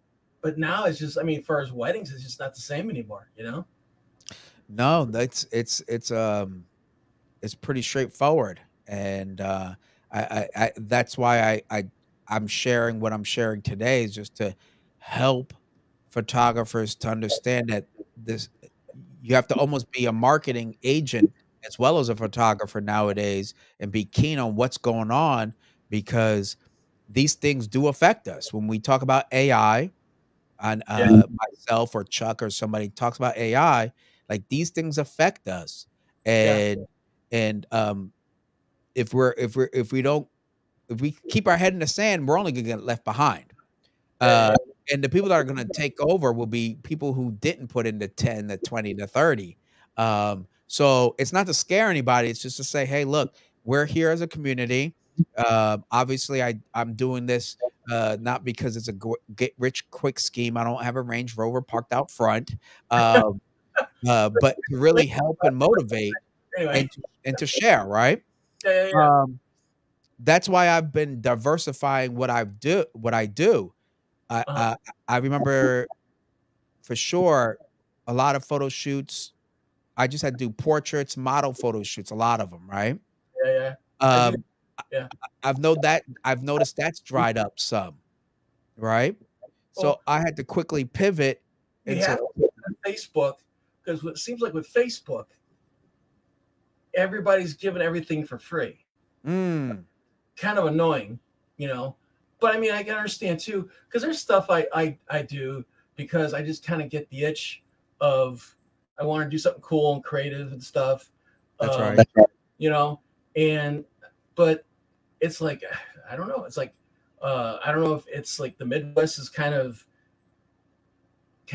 economically on the depressed side. I don't know. I mean, Well, luckily financially, I'm good. I've invested well. I've done all that stuff. So I mean, I can I can. ask you something? Yeah, sure. Okay. So remember I talked about the SWOT analysis, right? Yeah, Have you done that? Have you actively just researched, let's say, 3 to 5 competitors in your area? What are yeah, they doing? How active are they? What are yeah, they offering? yeah. And, 'cause I'll be quite honest, I could almost put my last dollar in my pocket and put it on a table and say that, they're going through the same thing. You know, in terms of changing market, um, The landscape is different. The audience, not the audience, potential customers are different. Their buying decision pattern is different, right? And that's what I started to do, especially for my photography studio, because I'm like, that thing is a huge bill every month. So I'm like, what are these Yeah, other studios doing? And what am I not doing? Because sometimes we have to be honest and ask yeah, that question. What am I not doing? yeah. Which is, Because we and feel like we're doing a lot. I'm doing. I feel like I'm doing everything I can think of. You know how they say out of sight, out of mind. I try to keep myself out in front of everybody. Like now, they're doing the political campaign stuff, so I'm doing headshots for that. I even had a marketing idea where I was going to do a couple of the people running for office were doing billboards. Says, well, okay, here's the deal. You give me complete creative control over that billboard. I design you a billboard, and what I was doing was I did their portrait, did green screen, put a cool background in there, brought it up in Publisher, designed the size of the billboard, and then all of a sudden they're like, "Well, we decided we don't want to go that direction." I'm like, "Okay," I just kind of spun my wheels. You know what I mean? Wow. That But was yeah, I know. So anyway, more like machine gun fire, but that's another story. I'll upload that next. But so I mean, in good grief, I mean, I think I just in my own head, I need to figure out kind of I mean, I don't think photographers can stay in the same mindset, the same market. You need to always, always, always find a new market, a new area, maybe somebody other photographers haven't been into yet, and hit that market. And that's what I do a lot of, you know? So, Uh, I couldn't agree more. Um, I think folks also get a bit, uh, how can I say, confused, frustrated when we look at the big top 1% photographers, the Lindsay Adlers, the Peter Hurleys, who've created a huge brand for themselves back when this landscape wasn't what it was. You know what I mean? yeah, yeah, yeah, And they could ride out they could ride it out. They made the money, they got the books, they got they're set. So no matter uh-huh, what happens, they're good, right? They can write off their name, you know? yeah, "Oh, yeah, workshop, they'll come." So, but for us, when the landscape shifts, it affects us way more yeah. deeply. Does that Amen. make sense?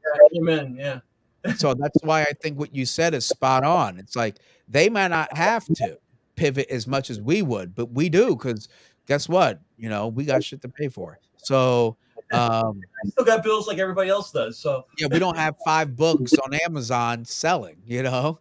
And, so I think that's a great mindset to have, and that's literally why I wanted to talk about this today, was yeah, because of that, to inspire that kinda mindset. uh, Otherwise, we're gonna be left behind. Look what I showed you the articles with the AI headshots. I was like, it blew my mind, yeah. and, it's only gonna get worse, I guess, more Hope challenging. I'll say challenging. a little more uphill with a little That's bit of right. But there are tools, like I'm talking about tonight, there are tools that literally benefit us for once. Uh, I talked about the Lightroom. Those new features are awesome, right? That's only gonna make our job easier to edit. I don't know if you've played with Luminar Neo, but holy freaking whoa. I mean, it's the stuff Hold they on, let do. me what you said, Luminar, what is it called now? Neo. It's like the Mac Daddy of retouching. Okay, I'm gonna look it up. I'm gonna look it up. Okay. I'm writing this down. I'm gonna check it out. Okay. Also, I'm thinking about moving to Capture One instead of Lightroom because I just don't get the idea of constantly paying for, I mean, for Lightroom. You know what I mean? Because I've got the Lightroom where you pay for, and I've got, I mean, and the one I use 90% of the time is Lightroom 6, and Um, everything I want to do it and then some. But they say, oh, if you want to use Photoshop, Lightroom, blah blah blah, you have to do that. But that's a side note. But as far as marketing on Facebook, I have my regular page. I Okay. have Photograph You page, and I always like at least once or twice a week I go and invite people because I have like on my regular page over 3,000 friends. Okay. So I mean, it's so anything I put on my regular page, and I'm assuming at least I think it does. All that stuff goes to those 3,000 people, and I've kind of focused on my area, which is Hobart, Indiana, and then like I kind of do the surrounding areas, but then I also focus on areas I know there's a little more money in that area. I And mean, do you because have a Google? Is your business on Google Maps? yeah, I did that too. So that was Okay. probably a year ago, maybe or something like that. Because Okay. they you want to put, I go, yeah, sure, So now you look on Google Map and you find me there, you know. So, but Awesome. well, That's so I'm real good. That's a cheat code. A lot of people don't realize it's free to register on Google Maps, yeah, I but know. most people look for local things through Google Maps. Yeah, And so that's a great win. So I'm glad to hear that. That's why I went to Google and just typed in Robert Silver Photography to show you folks yeah, that look what pulls up. It pulls up the Facebook, it pulls up the Instagram. It all counts. yeah. Um It all adds uh up. how active are you on your Facebook account? I'm probably on it every day, Oh, you at post least. every day? You post there? I don't necessarily post, but like at least once, twice a week, I'll put something up there. And then what I do is I go to specific page, like say Hobart. There's like 5 or 6 different Hobart pages, and I'll Oh, hit one each one of those, and then I okay. do the Northwest Indiana one. So I post on that one, and then anything that kind of gets me in the area I'm trying to kind of build strong the area I'm in, and then go off and branch off into other areas. I mean, as far as towns and cities and stuff. So, What major city is close? Let me look you up here on this map. I'm well, making it's notes. over. It's like there's Valparaiso, Crown Point. Um, I mean, you can probably go as far as Whiting and Hammond. I'm like 45 minutes out of Chicago. Oh, outside of Chicago there? Okay, Yeah. okay. So what, well, Chicago, I might wanna avoid, but nonetheless, Oh man, uh, I'll tell you some crazy stories in Chicago. I decided uh, what to go up there and do some street photography. Oof. yeah, Oi, I didn't just to think it was do that bad. Huh? Huh? so to do street photography was a no-go, huh? Well, I lasted for about an hour and a half. And then I said, maybe this is a bad idea. Damn. I'm so So, sorry. I mean, it used to be downtown Chicago. Man, you could just walk around and it was all cool. But then after all these riots and stuff, and I don't want to sound racist or anything like that, but Yeah. it just like all of a sudden, man, they didn't like me. You know what? Let me tell you something. They won't like me either because I don't like that. I don't like. Man, I don't like a lot of that stuff. I'll tell you that right now. Oh I man. grew up in Long Island and life was awesome when I was a kid. But Yeah. this shit is wild as hell. So with that said, more police. But that's just me. Now here's okay, so I see where you're at. Um, I was just trying to think of like what other areas outside of Hobart that would be beneficial for you too. You know what I mean? That's driving distance. You are where you're Indiana, Illinois. Okay, you got some Illinois action going on there. Okay, okay, okay, okay. I'm not sure how far you're willing to drive that too. So, but nonetheless, I'm one thing I do on Facebook is I join every photography group related to my area. okay. Okay. Like Have you tried that? I'm so sorry.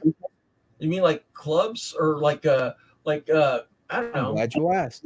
because actually did 2 or 3 like classes where I showed people how to do the what do you call it, the do photography stuff.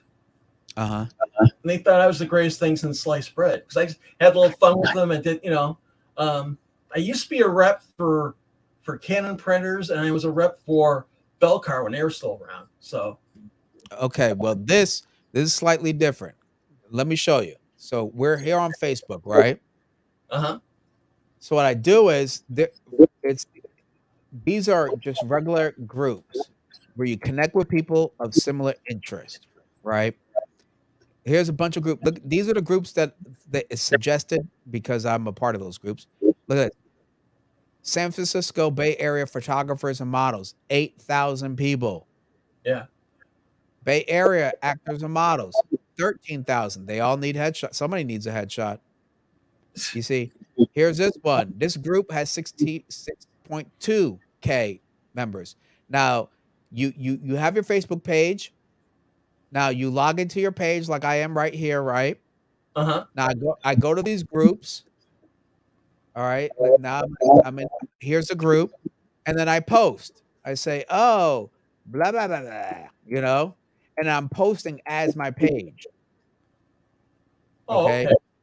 Now join as many of these groups. Let's look it up for you. Let's do it. Let's go. Indiana. Hobart, Indiana. So I guess Okay. maybe All right. Let's see if there is one there. clubs. Hobart photography. Oh shit! Look at that there. Oh, look at that there. There's one there. Okay. That's one group. Let's see if there's more. Well, there's one that I'm noticing. Maybe type in Indiana. That would do something bigger. You know what I mean? Like Yeah. generic. Let's see. Indiana. And we'll just try see you could let's go to groups. Damn. All right. Now we're here. Now we're cooking. So you have a few here. Indiana landscape, photography. Here we go. Another one. And hell, you could create one if you want. Photography and video history. I'm not sure what that one's about. Here we go. Modeling, photography, art and poetry. I'm just saying there's a few groups here that you can further increase your local network and also have a group to post your content and thus get noticed more. Mm-hmm. Does that make sense? Yeah. Well, So like if you go to like Photograph You, which is the name of my company, there's like I have my own Facebook page for that. So oh, okay. You said oh, you have a Facebook page for it? yeah, Photograph You. Photograph YOU. Should come up in theory. You said in theory. It's a group, right? You said page. It's a page. I think I have like maybe 800. Is that you? No, that's some. Look at that. I don't know what that is. Where photograph? Photograph? Did I spell it right? You. YOU. Oh, right here. Is that you? Yeah, it looks like me. Oh, there you go. Yeah, with my dopey smile. Okay, cool. So you have 554 files. All right, yeah. This is great, but just start. Join some groups. Okay. Join some of those groups. Chicago. I'm so sorry. Ones that are like. Oh, like, there's tons in Chicago. Oh, there's tons in Chicago because I'm a part of a few of them. Here's one. Right. Yeah. This one had. Where's the group? Does it remember? Oh, here we go. 14 and a half. 14.5K. Oh wow. And these are here we go. Promo models. 3.5K. Oh wow. Chicago. Do you ever wonder where these girls hang out that they're so photogenic? I don't know. Anyway. Know where I'm at. I'm sure I always have to go, put an APB out there. Let's look at groups. But again, Facebook groups. Look at this. Photography, Chicago photography group, 4.5. Illinois, 1.8. Photographic group, 513. There's a bunch of them. Oh, this one has 64K. Jeez. photography gear exchange, buy and sell. So you can nerd out there. Yeah, there's a lot of photography stuff happening. Um, Not gonna be in downtown from telling what you're telling me, but, oh, here's Illinois photography that has almost 9K. Wedding photography education for beginners, 6.8. Death photography. Wow. I had to give that one a Macho Man Randy Savage. Oh yeah! I don't think they heard it. I don't think they heard it though, but nonetheless, uh, there's a bunch of them out here. Oh, look at Chicago street photography. It's only 233, none of them have gear anymore. So, with that said, They were the slow running ones. yeah, they didn't. They should have looked over their shoulder. So, but the point is, if you go to Facebook, see what I did up here in your Yeah. area, and then say groups, right? Public groups. Well, that's all right. Well, there you go. Open to the public. Some of them are private, and then join them. Join them all. They're free. I even started posting on like if I'm doing a promotion where like a sale or something like that. They've got those Facebook what do they call them? They're basically they got things for sale. You know, like the business. They're like business. I like if they're like doing like basically ones like if you look for the towns that you want to focus on, you can post on those. You post things for sale, and then they yeah, that's specific to the area, right? Like local sales and stuff like that. And I've done that and had huge luck on that. Oh, that's great. I might have to give it a shot on that. Oh, you're talking about like on Like Facebook Marketplace or something like yes, that. Facebook Marketplace. That's right. Yeah. Yeah. That's a good one. That's a good one too. I Yeah. just recommended the groups because it's free. Well, I guess the marketplace is too, but you can network with other photographers and see what they're up to locally, and Yeah. also the model part. You bump into a bunch of them in there because Yeah. I know for sure in the Bay Area one, there's always someone looking to do a test shoot or something, and Yeah. then you can link up from there. You know, Yeah. so. Mhm. 'Cause, sometimes I'm not always trying to get a paid shoot, sometimes I would just want a creative shoot, right? Yeah, that's what I do too. Yeah. 'Cause, Like right yeah, now, I'm working on the concept of a book.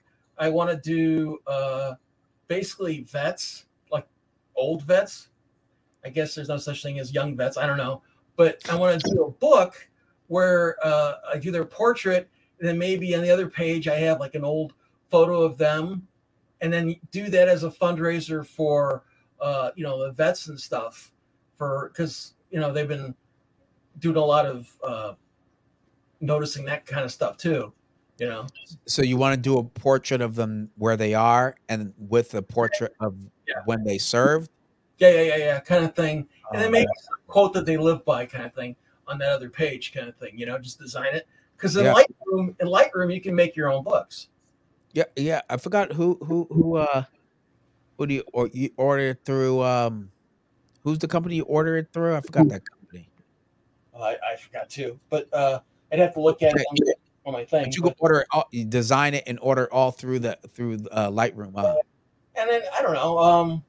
I mean, it probably be a little more pricey because of I mean, I don't know how many books you'd have to print to kind of get a little bit of a break on it. But been doing stuff like that, and then I don't know, just kind of I wanted to start doing more creative books to kind of with kind of a story in them, kind of thing. I don't know. I think that's a great one.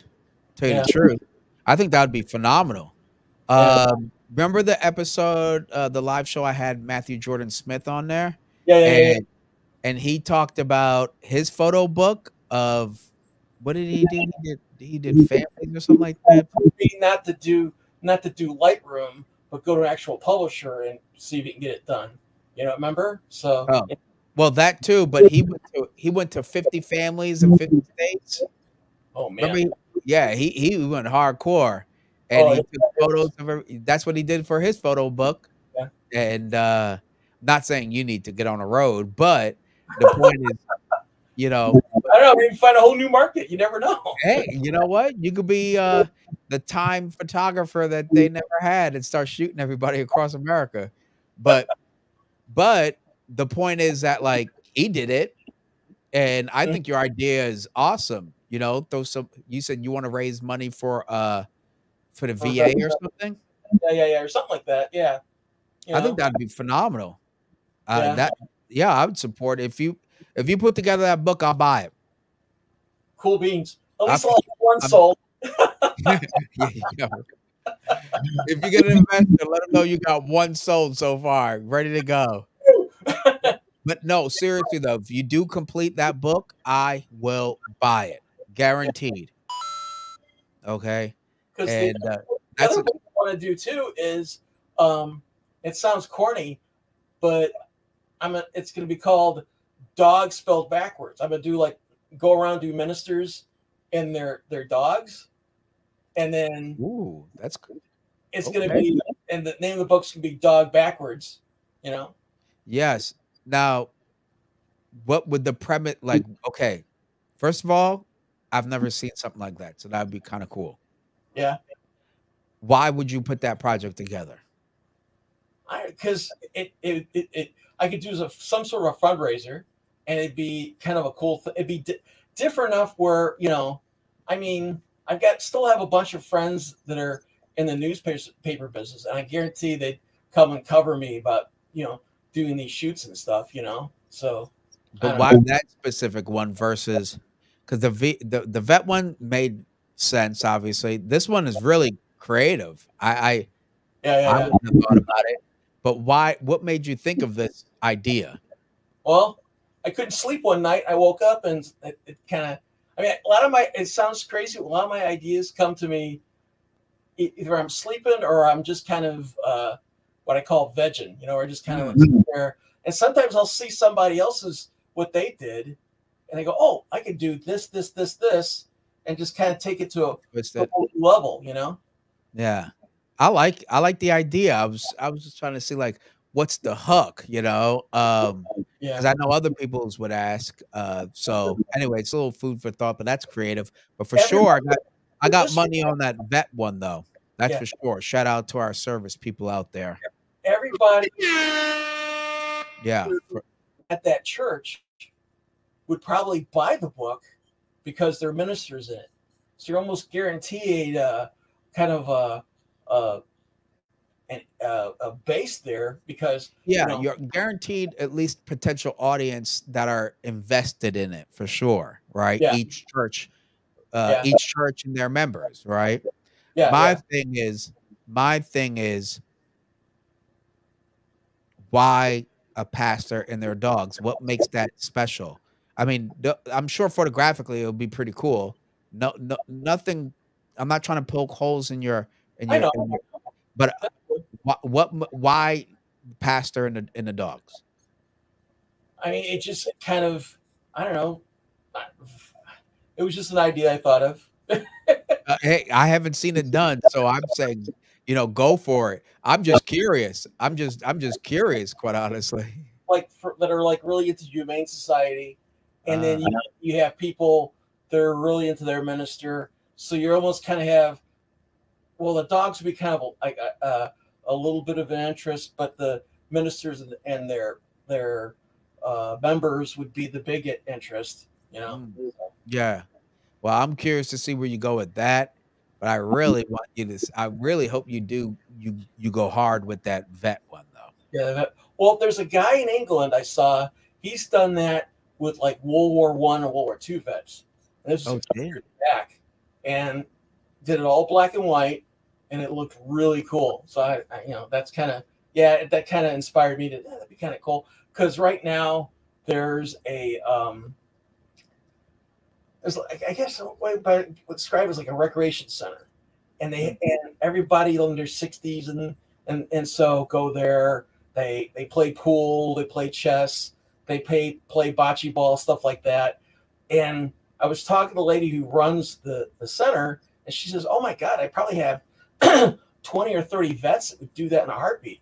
you know. Plus, a while back they did a thing where they these vets get blankets for serving, and it's a quilt with different squares in it, and Oh, uh, really? that kind of stuff. So And that's something else you can photograph too. yeah, because sometimes I'll just see an event and I'll go photograph it. You know, um, I mean, I was doing, like I said, now I'm kind of do more political campaign kind of stuff, but you know, which is I guess okay. You know, Well, the vet part sounds like there's more passion behind it, you yeah, know? yeah, there is, And a lot of people will get into wanting to support that and thus getting your photography out there. yeah. Like I said, I'm willing to buy it. So that already should tell you that, people would be willing to support something Mhm. that benefits our vets. Does that make sense? How far are you from San Diego? Oh, shoot, man. How long did it take me when I drove there? 8 8 something hours, something like that. It's a Oh, long ways. I just on the maps it looks so much closer. Oh, don't you dare go there. No, I had to drive there for a wedding. Oh my God. I'll never do it again. Never do it again. Um, but to LA, it's about 5 and a half, 6 hours, depending on the day and everything. But Oh, to okay. and then you add another couple hours to get to San Diego, basically. Huh. Mhm. I did it, and I'm not no, no, not doing it. And, but it's beautiful, you know, the weather was nice, you know? Downtown was trashy, though, I ain't gonna lie. Shout out to, San Diego, but it looked like Baghdad over there, so no. Oh yeah. Last time I went to San Diego, there was a lot of homeless people. And I was just amazed. You know. Yeah, I was amazed too, so I was looking for sand and Marines because the Marine Corps is down there, you know, Camp Pendleton, Yeah, yeah, yeah. and but the boy, oh boy, I was like, "Woo!" But since I'm up in the Bay Area, we have a lot of it too.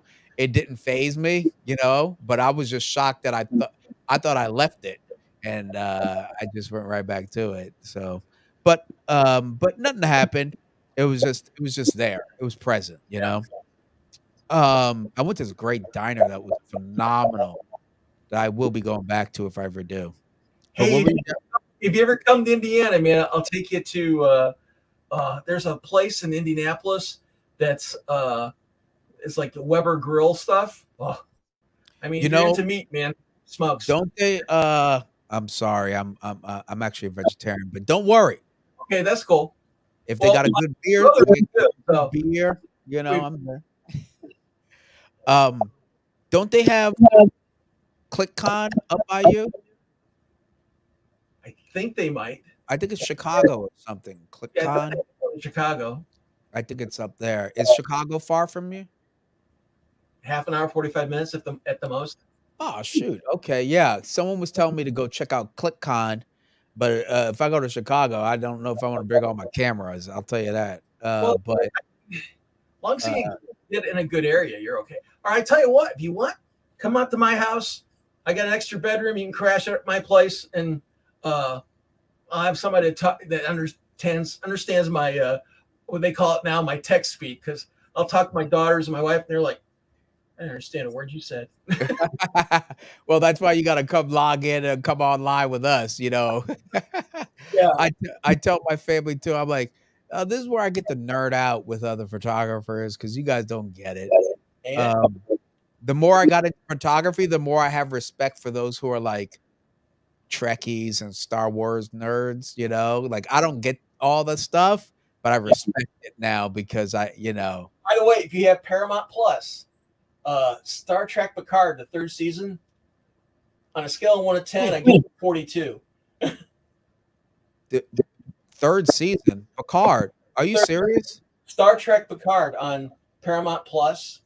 They've had I think there's like 10 episodes, but I won't tell you anything about it, but it has some whoever that produced it this time did a phenomenal job, which I think it was the guy who played Riker, number Dang, 2. I don't know if you watched. okay. Alright, I'm gonna go check it out, I didn't know I believe my brother has it, so I guess I have it. I'll see if he has Paramount Plus. I shoot, I haven't even watched, what's that we are not talking about photography, are we? I haven't even watched, what's that big one, on, Star Wars? It's the, Andor or something like that, I think it is. no. Mandalorian.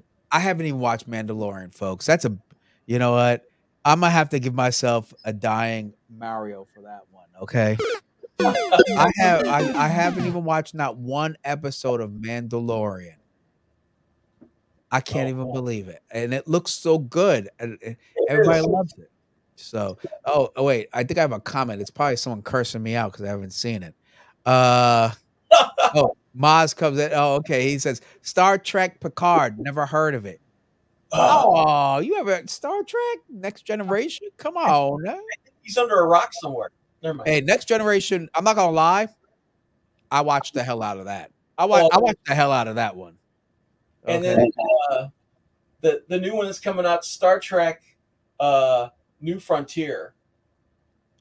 I don't know if you ever watch any of this old Star Trek stuff, but that's Okay, kind here's my thing. I'm really sensing. Oh, of course. I think he was just playing with us. Maz was just playing with us. James T. Kirk. Okay, all right. I'll give you a coin. Um, here's I wanna I'm glad that they keep the stuff going. First of all, Imma just have to say Next Generation was the shit. Okay? yeah, it was I thought pretty. that was my favorite one. The crew, everybody was solid. Deep Space Nine was cool. Everything else was cool, Yeah. but Next Generation was number 1 in my book. Well, these are all the other people from the people that came from Next Generation, the whole Starship, whatever you call it. Okay. Yeah. Okay. All right. I'm gonna give that one a shot. All right. Well, folks, we are talking about everything but photography right now. So back to Facebook though. Yeah, So, back to Facebook. Let me pull up these while we're talking. I'm gonna pull up these stats again. Okay, because some of these stats were mind blowing. or likes or whatever on the stuff you post though. I mean, I usually hit about. I mean, it depends on which page, but I usually average like 20, 25, maybe 30 for each page. But I spread it out like this. I know not everybody's on this page, not everybody's on that page. So I just Yeah. kind of, like mass bombing kind of thing. I don't know, but No. That's literally the strategy I would recommend. yeah, That's the strategy. That's why I said don't put all your eggs in one basket. yeah, And if we look at the numbers right here, people are not using just one app. Remember this right here. Right yeah, here. People are using multiple apps at once. So, no, you're doing it right. Um, I just recommend you joining those groups in your area, like we talked about, the Chicago groups. okay. And guess what? Here's a little secret. Not everybody in there lives in Chicago. Who would have thought? All right. So, so you're A lot of you models said they were from Chicago, but then they ended up being like from like somewhere in southern Indiana or something. I don't know, but I'm like, okay, exactly. It's just like what's the most it's the biggest metropolitan that everybody knows, you know? Look at this. Mhm. Facebook is the favorite social platform for anyone 35 to 45. That's exactly what I said earlier. I said folks that are 35 and up, closer to my age, I'm 43, Yeah. they're going to be on Facebook. They're going to be on Facebook. So this is great cuz these people have money. They actually have a buying power, Unlike right? TikTok. Yeah, Yeah. if they're TikTok, doing stupid dances and drinking cinnamon, they don't have buying power. Yeah. All right. And look at if your target market includes these demographics, Facebook is even more important. Now, though you do prom, which is great, but their parents are paying for those pictures. So Facebook is for you, Yeah. Yeah. right? Yeah. The people who are at schools administrators, that's why it's for you. All Yeah. right. Um, Join those groups, brother. And then 7% of Gen Z users plan to quit Facebook. See, this is why. But does it matter? No. But when they get older, they want to. They're going to be on Facebook, guaranteed. Yeah. Okay. 25% plan to spend less time on the platform. since generational age ranges on vary, Gen Z is in a case is defined as users aged 18 to 25. Yeah, but guess what? They have zero buying power. They don't buy any. They don't have the if they did have the money, it would be through their parents or something like that. They Yeah. don't have they don't have as Like, much disposable income, I should say. like I always say, it tastes good money by good whiskey. Yay! You know what? There you go. You're damn right. You know, I'm just saying. And if they're buying some, it's shoes or some stupid shit like that. Um, Only 18% of American Facebook users think the platform protects their privacy. Well, I already know they're selling my shit. Okay, as soon as you logged in and made one an account, there it's a wrap. They got you. Yeah. So I'm saying, and this may sound crazy, I say double down. Oh, look. Oh my God. Hold on. Hold on. We have somebody in the house. Let me Uh-oh. stop this. This that Probably probably angry at all my stupid conversation. No, we You have somebody in the house. We have the man, the myth, the legend. the legend, Photography. What's good, guys? Yeah, wow. Looky here. Hold on, Shoot brother. away. It'd be How you flat. doing? Good. We're talking about almost everything but photography right about this point. So We're trying to swing it around a little bit here now. I we'll thought I'd say hi, man. I saw you live, and oh, thank you. and I appreciate it. thought I'd come on and say hello, Hey, rock and roll. yes, sir. Yes, sir. Thank you very much. Hey, I tested out that 85 mil, the Yeah, 1.2, and wow, wow, wow. That is just too sweet. Too sweet. I know you dropped the video yourself of your review, right? yeah, man. I told you. Hey, by the way, how's my mic, man? Is it good? Can you It hear me? sounds good. Yeah, it sounds Oh, sweet. okay. All right, Probably cool. better than I do. We got your No, it's that's great that you tested it out, bro. I saw that behind the scenes on your Instagram. It's pretty mhm. cool. Thank you And very much. I appreciate that. Yeah, where it was now I'm thinking about what's the next one in terms of Nikon, but I have to spread the love. The next thing I'm doing a tutorial video, but after that I have to do something for Lumix and then I'll come back for Nikon afterwards. I can't just bang out. I'm trying to spread the love, if you will, you know? Do one And on silver. absolutely. So what you been up to, Vography? What's going on? it's busy, man. You know, work, Copy that. podcast, channel, and dentist because I'm in the process of getting a couple of root canals. Ugh. Ouch. So yeah, that's not fun. And So well, I'm definitely with this weather getting better, I'm looking to make a trip down there, man. Remember what we talked about? And oh yeah, dude, definitely. I won't forget that. absolutely. What area are you in? What city specifically is it? Pasadena. Pasadena. Oh, that's right. Oh, oh, absolutely. Okay, I actually know someone. Okay, I already know a girl. Yeah, we're gonna connect. We'll connect. I'll message you probably like on Instagram or something like that. We'll make something happen because already know somebody we could, yeah, shoot down there. So that would be fantastic. Yeah. How's the weather down there? Oh, it's getting warm. Today was pretty warm. Ooh, Today was yeah, warm. Yeah. yeah, we've had a cold snap up here, and today's 420. 420, folks. Does anybody know what 420 is? Well, if you're in the Bay Area, you already know what time that is. And they blocked off what is it, Golden Gate Park, and they were out there doing the do. And I if it wasn't for me going live today, I would have been there taking pictures and stuff, you know? Dude, every time I go to your area, right? Guess what Uh-huh. happens to me? I get home, and a couple months later, I get a little, I don't want to call it a ticket, but it's a little bill in the mail for $7 Oh, crossing the Golden Gate.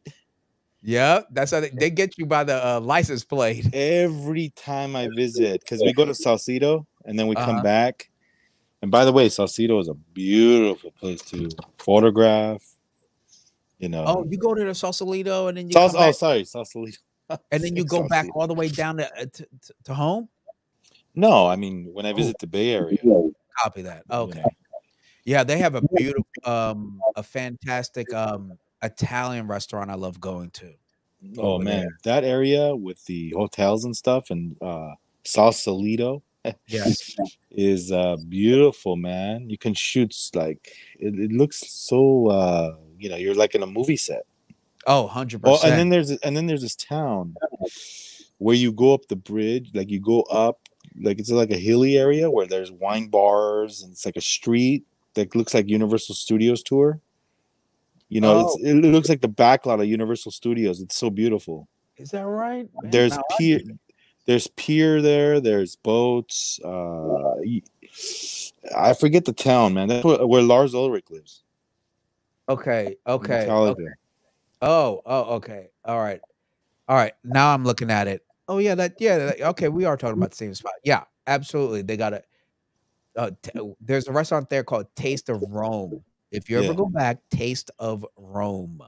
Yeah. Definitely legit, definitely legit. But no, it's a beautiful, like, it's what's really nice, it's, right off the freeway, obviously, on the other side of the freeway, you have nothing but f trees and woods and Hmm. everything, but it's nice and quiet and chill, and it's gorgeous, and Dude, every time we go, like, cause we do this once a year. We go to Napa okay. for about 4 days, and then on the way back, we go to Sausalito for a day, and then we go to the Bay Area, and then we come home. You know, so Yeah, you I've been doing this every year. I love that area. I just love that Napa. You go to Napa? I'm sure you do. I don't go there often, I guess when you live here, it's like everything is like, but I don't go I need to go there more. You wanna hear a fun fact? I'm gonna share you guys with a little fun fact here, okay?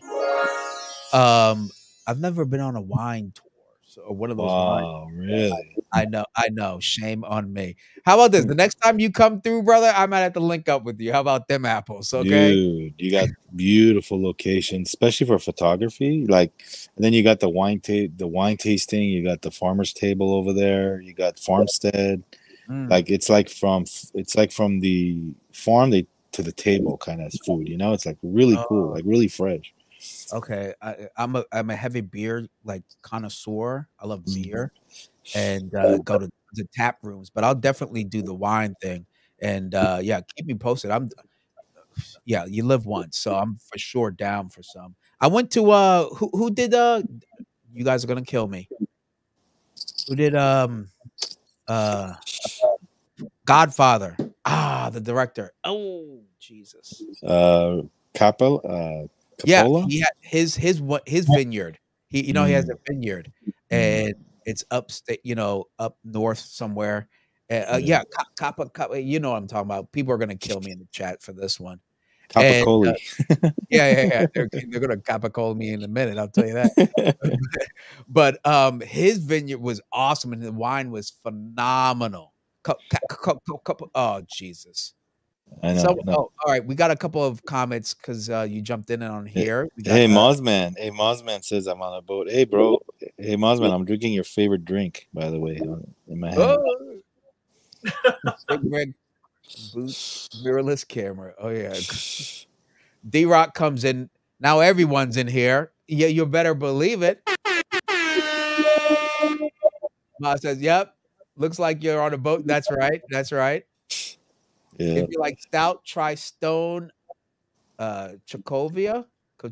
I can't say that if you haven't, but I'll check it out. Yeah. I love beer. Yes, exactly. That's the c Copo Coppola. Coppola, thank Francis you. Ford. Yes, yes. Mm. But his vineyard was phenomenal, it was really awesome. Yeah, Um, Opus One is amazing over there. You can't get in unless you have a reservation, and it's like I mm, think it's like a three. I think you have to like buy 2 bottles or something minimum or something like that. Oh is that wow. right? They don't But play. that's Opus One. That's like the Rolls Royce of wines. But How you much know were the you bottles? probably about minimum. I think about $150, Woo. $125. So you better come in there ready to spend some money. Hmm. I bet it tastes great though, huh? Yeah, everything in Napa's kind of pricey, like the restaurants and stuff. But it's well worth it, man. Yeah, it's something that you're not gonna do every day, so why not do it, you're saying. Yeah. Yeah, the only advice I can give people is like everything closes at 10 p.m. So Wow. so yeah, it's kind of like Hawaii. When you go to Hawaii, like Maui and stuff, everything closes early. So what time do you normally start off? Well, go there in the spring when they do the time change, so you can have a lot of daylight. Got it. So start in the morning, go to your wine tours, and there's some really cool places to visit over there, man. And you're really local. You're like an hour drive, so Yeah, I could just drive there and if I mhm. can, drive back.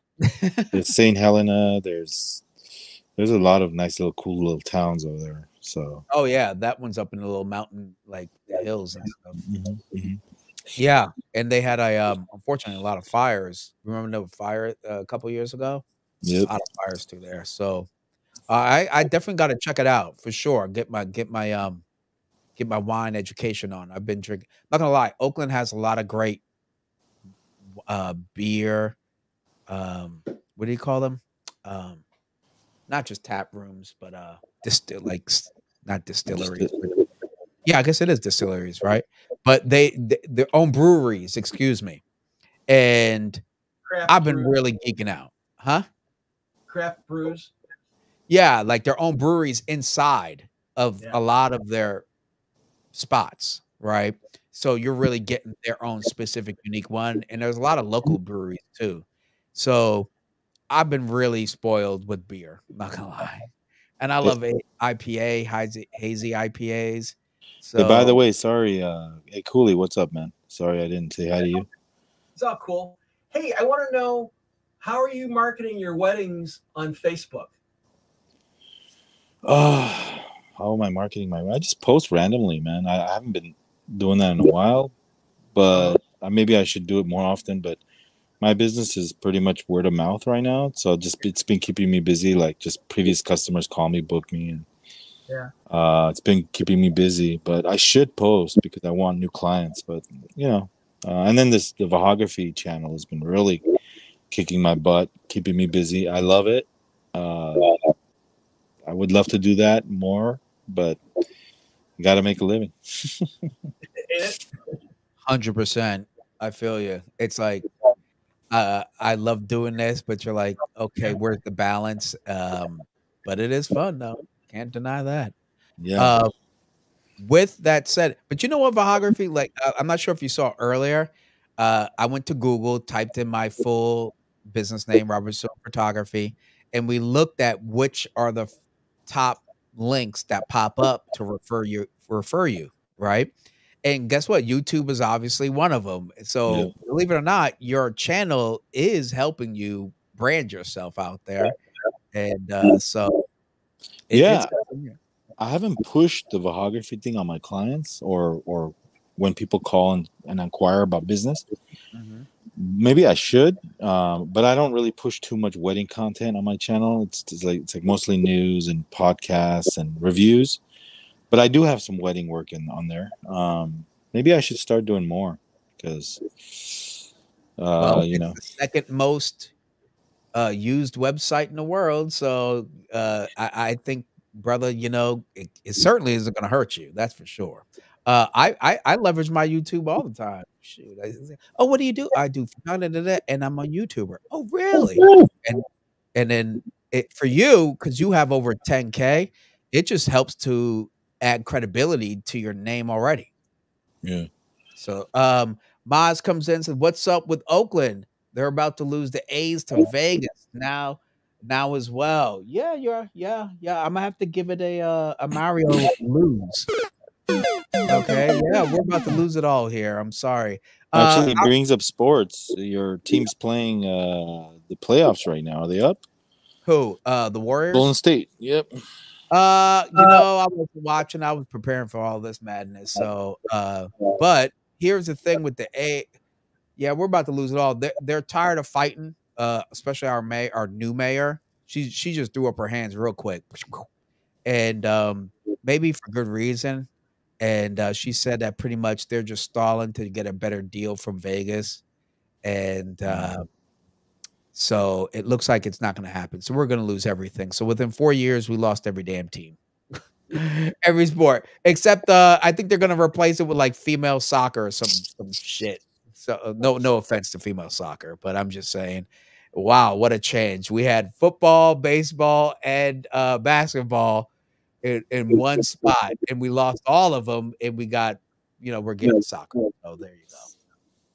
Yeah. I don't know what to say. That's a hell of a turnaround.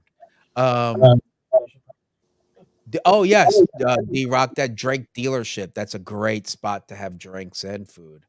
Moz comes back. Google owns YouTube, so they're going to push those links. Yes, 100%. That's the yeah, exactly. Google My Business pages are critical for any business as well. That's why I said create a your and biography. You're on Google Maps, right? Your business. I don't think so. Register tonight. Register. I'm Yeah. serious. Oh yeah, 100%. Um, can you see the screen even though you're not showing your face? Yeah, yeah, I can see it. All right, let me pull something up for you, okay? Mhm. Um, boom. I'm gonna just show you. Okay, that's Sausalito, but I don't care about that. Let's just go to Robert Silver Photography. See all this information right here, all this on the side. Mhm. That's all because of Google Maps. Oh, that's cool. Google reviews, my hours of business. I took off my street address because I've actually had people come up to me from YouTube or whatever, like to my house. So I was like, yeah, we're not having that. So I took off my street address, but it has like some packages you've done, what photography, what special you're hosting, blah blah blah blah blah, and it's all here. And this is what I meant. And you could see like who interacted with your business. They could call you directly from Google, but here's my website, here's Instagram, Yelp, and then look at that, YouTube. So these are all potential ways that people could find you as a photographer. So for sure, tomorrow or tonight, go to Google Maps and register ASAP. Would be super good for you, for Yeah. sure. Like I Anyway, said, man, I was this referrals have been keeping me like extremely busy. no worries. But Just for me, it's like if I have one quality job per week, I'm good. You know, I'm good. I don't. Yeah, because when weddings, you get burned out. But you know, luckily for me, I charge my. I've been doing this for a long time, so if I have one wedding a week, that's really good income. So Copy that. I'll give you a good old Mario coin for that one. Um, Maz says, yeah, you can define a service area with maps. You don't need a physical location. Exactly. That's what I really like. But anybody typing photography, Oakland photographer, Oakland photos, blah, blah, blah. And anyway, just something to help. So I just want to share that suggestion with your photography. He thanks. comes back and says you can set up call tracking from GMB and also use UTM codes to better track leads. Yeah, I mean, if it's connected to Google, you pretty much have your world as your oyster. And that's why I was saying like Facebook is basically the Google for social media. Nothing anytime soon is gonna trump Facebook. Like that is the biggest, that's the behemoth. And especially when it comes to worldwide exposure.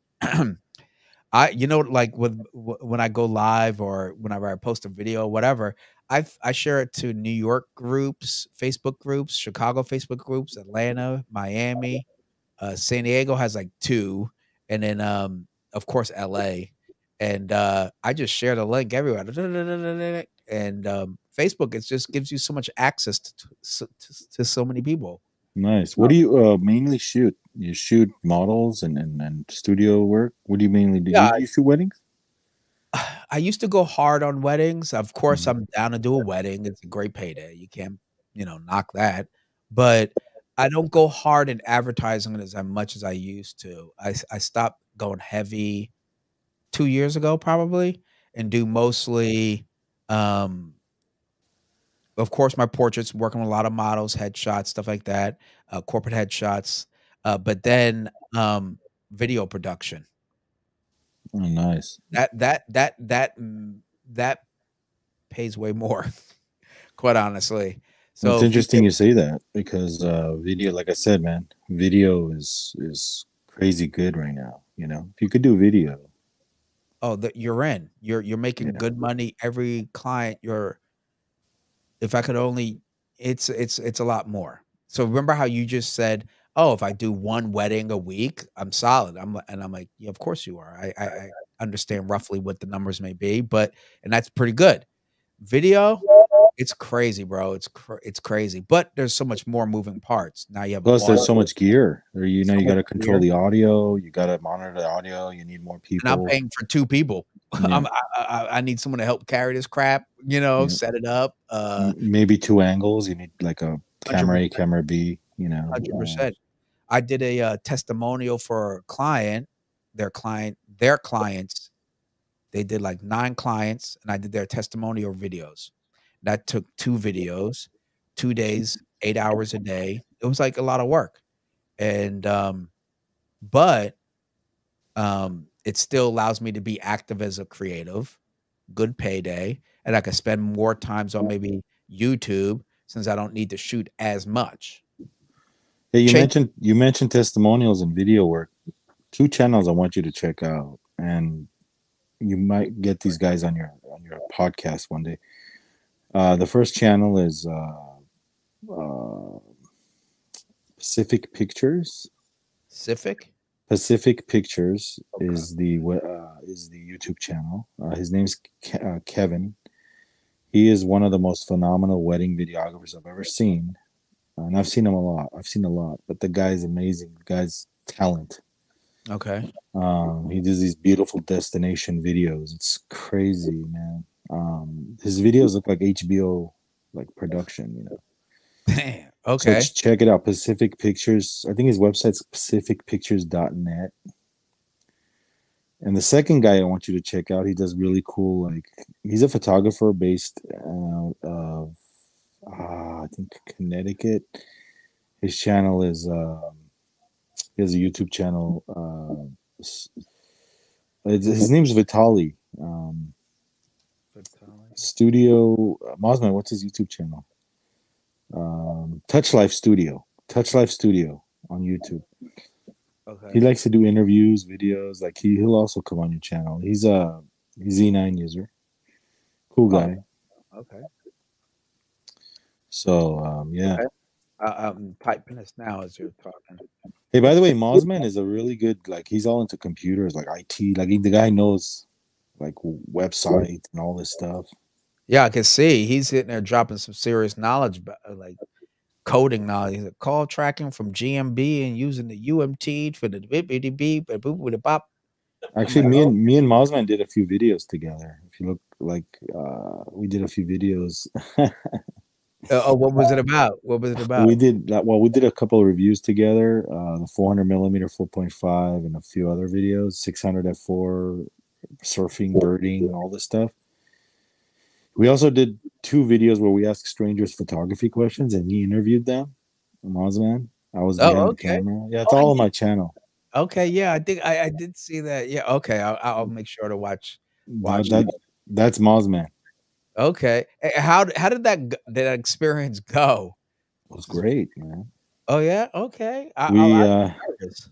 we said, shit, you know what we're gonna do? We're gonna get a little buzzed because you know it's coming up to strangers and asking them, hey, can you talk about photography? You know, it's easier when you're like a little buzzing, you know. Yeah, more brave.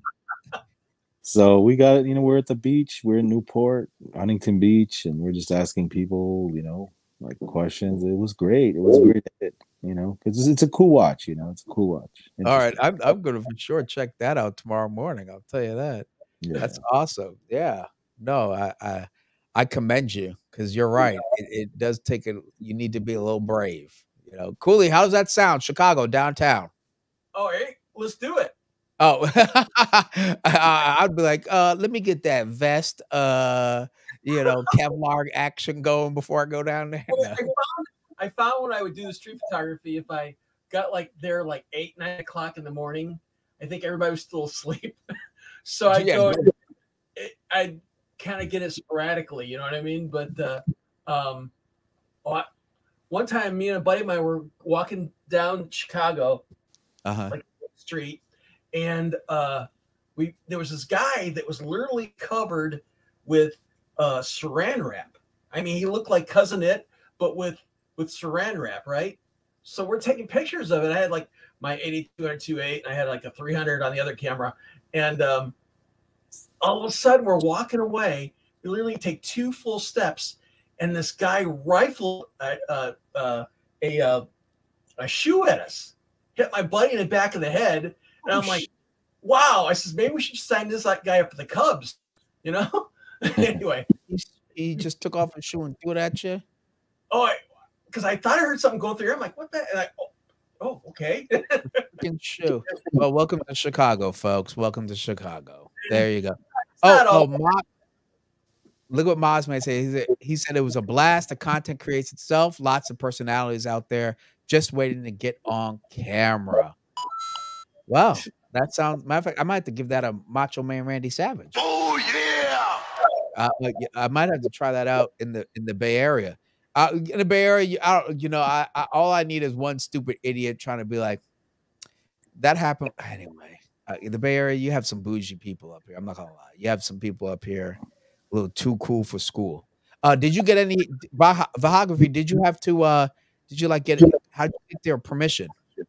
No, I just did it. He said we ask him, you want to be, what is it mind if we ask you a couple of photography questions, and at the end you say, is it cool if we use that clip for YouTube?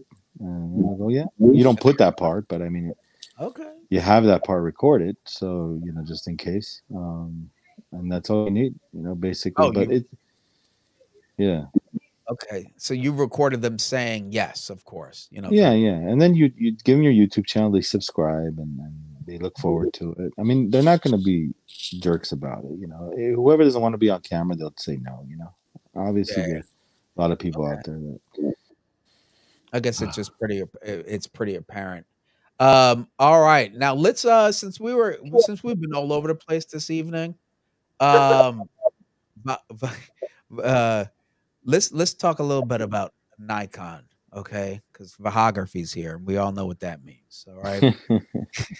Man, there's a lot of things going on online right now on YouTube. A lot of people are just a lot, but some people are tired of the Z8 rumor talk, and they let us know about it. Like, we don't want to see another video, this and that. It's like, hey man, there's nothing wrong with speculating. There's nothing wrong with having fun about it. Oh, absolutely. I keep getting notifications from Nikon rumors and something about a Z8, and I'm just like, I think I posted or tweeted something. I said, "Can you just hurry up and release it already? I'm tired of the rumors, And one time I said, "Just hurry up and take my money." But I, for whatever the rumors are saying, it does sound kind of amazing. It sounds pretty awesome. Hey, one thing I want to tell you before I forget. Tomorrow, I mean not tomorrow. Every Saturday, I'm sure you're working sometimes, but like on Saturdays at nights, because I know you're busy in the mornings, right? Generally, yeah. Well, Chuck from AP Studios, he has 2 live streams a week. If you show up, right? If you show up there and you got the whole setup going right there with the lights and the all mic and all that. Like, if you show up and just join that community for a little bit, you get to meet a lot of cool people, and then your live stream will pick up big time. Just tell people about it. You know what I mean? Even if you have to make one appearance, his show is Wednesdays at 9 a.m. and Wednesdays 9 every Wednesday at 9 a.m. Okay. And Saturdays at 6 p.m. Oh, 6 p.m. And it's just a community where we hang out. There's up to like 7 or 8 people on the cams at one time. Oh, you got a lot of people in there, huh? Yeah, it's just a community where we all talk photography, join in, and just meet the guys over there. We're always on. Mozman, me, Chuck. Well, Chuck's the host, but Yeah, he jumped in earlier. And threw a what do you call it? A super chat, which was awesome. But I tuned in on Wednesday, I believe it was, but it was at the end of the show. I didn't know that, and there you go. Yeah, that's it right there. Yeah. Yeah, so I will jump on his show for sure because I told him I tried to find his email, but damned if I knew where to find it. But Just go to AP Studios on uh YouTube. You'll see it. yeah, yeah, yeah. Okay. I'll email you his link. Cool show. Yeah. But yeah. I Yeah, think no, Cooley's been on, right? Yeah, I've been on it. Yeah. oh, okay, that's what's up. Cooley, I saw you over chatting on Joe Edelman's live show today.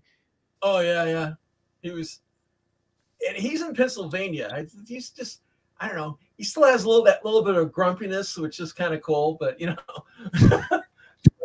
but anyway. Well, he's been around the block a few times, but I like his educational aspect. He really drops the science on stuff, you know. He'll break it down. You ever check him out, Biography, Joe Edelman? I've heard the name, but not his live stream. No. He used to be he does every Thursday, I believe, or something like that. And Well, very high quality. And Wednesday, Thursday. So I'm sorry, Cooley?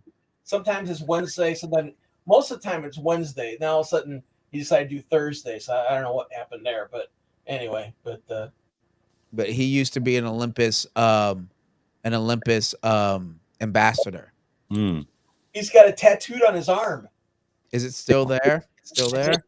Unless he's put X's through it or something. I don't know, but Yeah, he was an ambassador right before, they got sold off, Mm-hmm.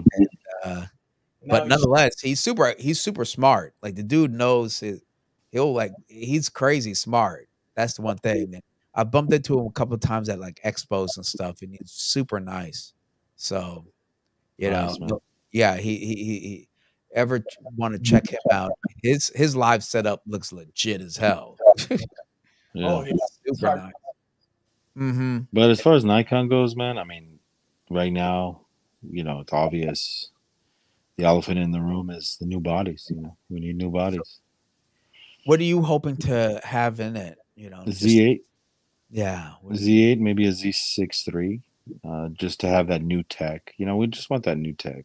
That autofocus, huh? Yeah, the XP 7 processor. I'm hoping that the Z8 will be the baby Z9, but we just gotta have to see. I like the fact that it might have we don't know yet. These are all rumors, but it might have no shutter like the Z9. It might have the same sensor, which is to me that's great. I'd love to have the two cameras, identical sensor cameras, on my shoulder. Yes, just basically without a battery grip. Yeah, and cheaper too. I don't want to pay another $6,000. Dude, you don't even. But I already know it's going to be over 3. I have a feeling. Yeah, it is. But 35 is better than $6,000. Yeah, I guess when you look at it that way, would you? Because I've seen it say something about 60 megapixels. Is that a factor for you? Do you care about that? Actually, that was it's another rumor. It might have 61. It might have 45. Now, you got to put into consideration that if it is a 60 megapixel sensor, it's not going to be as fast as a Z9. The readout speed, it's not going to be a stack sensor, so I don't know. I kind of want them to reserve the Z7 III for that camera, for that high megapixel. Oh, for the camera. High res. Yeah, for the high megapixel Z7 III, that's fine. Kind of like what Sony's in with the A7R5. Mm-hmm. And having the A9s and the A1s, super fast. Yeah.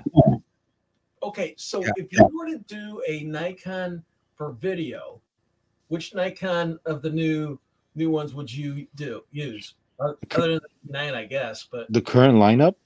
Yeah. Not the Z9. Well, Z9 would be first, but Z6 III. I said Z6 III. Z6 II. Z6 II? Mm-hmm. And what, like a 24 to maybe 70 as far as lens? Oh, for video? Yeah, it's a nice lens. 24-70. Z6 II is great. It's great in low light. It's a great video camera. It's a full frame. If you want something cheaper, go with the Z5. If you want an APS-C sensor, go with the Z30. But yeah, that's what I'm saying. We need that gap filled, But I got spoiled with with the autofocus of the Z9 though. Yeah, Maz says the 60 megapixel is a deal breaker for me. yeah, it's gonna slow down the speed of the camera. We don't really. How much more resolution do you need with stills? Plus, I mean, That's why I asked. You know, that's literally. I'm like, damn. That's. I don't even shoot at the highest of the high on the Z9. let's keep the Z6. Let's keep the Z7 III for that landscape shooter. You know, Yeah, let's for keep. that. Mhm. Plus, when you're shooting portraits, right? You don't want to go over 45, man. Who has time for that? I mean, you're gonna have to retouch the skin. It's gonna every pore is gonna even with 45. You know, even with 45 megapixels. I mean, that's crazy resolution for portraits. That is. That is. Um, but people think that having more megapixels is better. Yeah. You know, that's not the case. I mean, if you're doing landscapes, right? Sure, billboard stuff like that, studio maybe, but for me, 24 megapixels is enough for most applications these days. Sports, uh, you know, portraits, weddings. So And that's why I don't shoot on full. And also I think about well, first of all, Chuck says, me too, Maz, he agrees. And he says it's about bragging rights. And from you know what, 100% about the bragging rights. That's like one of the tall tale signs of someone who doesn't shoot a lot. Talk about the lens quality, the Leica or some shit, and then they or Zeiss, and then they talk about fucking megapixels. But I also think about the end result, the end usage of my clients. Like, how are they planning to use this? If I'm shooting for a model's portfolio, it will be on Instagram all goddamn day. Like, do I need 60 megapixels for it to end up on Instagram? No, I don't. yep, And yeah, nor does my hard drive want it to be 60 megapixels for some pictures that are going to end up on Instagram. So, and case and closed. also your computer too, man. Like Yeah.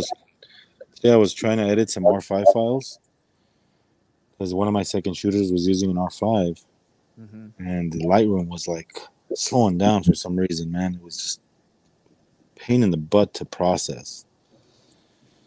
'Cause of the So size, huh? size, I mean, 45 megapixels for a wedding. I mean, that's especially when you're shooting full raw. It's gonna tax your computer, man. That's in the hard drive space. Yeah, I'm that on, too.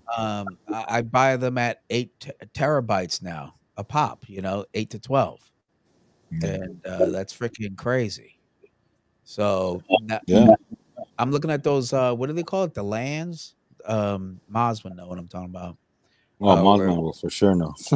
yeah, you know, where you put bays in them now, you know what I mean? any, It's Yeah. like, "Holy any Christ, it's getting serious out here." any tech any tech Lex, question we have, hey Mossman, how do you do this? How do you do that? Yeah, NAS. There you go. Look at that quick fingers. I'll tell you that. Look at this here. He says NAS. Exactly. It's like a network. Yeah, exactly. Network storage. And yes, I have been thinking about that, Maz, because I want to be able to get to this to the hard drive even if I'm traveling. Let's say if I go on a trip or something. Yes, exactly. Raids. Exactly. That's exactly what I was looking at from I want to say SanDisk or somebody. But that's the next purchase. I'm not doing these it's getting crazy, man. So yeah, I wouldn't want it to be 60 megapixel myself. I don't need medium format. Shout out to D Rock who loves his medium format. But Yeah, but to answer Cooley's question, I mean, yeah, Z6 for video, I would go with the Z9. But here's one thing to keep in mind: other than the Z9, all these Nikon mirrorless cameras are not recording in 10-bit unless you're recording with a device. Internal, it's 8-bit. So a lot of video creators they want the 10-bit.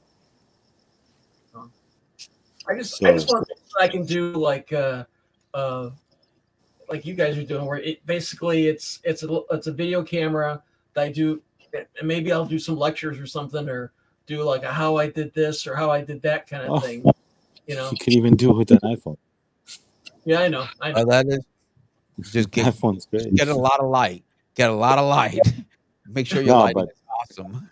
dude, if you want something like that, like even the Z30 would work. I mean, with the kit lens, Yeah. perfect.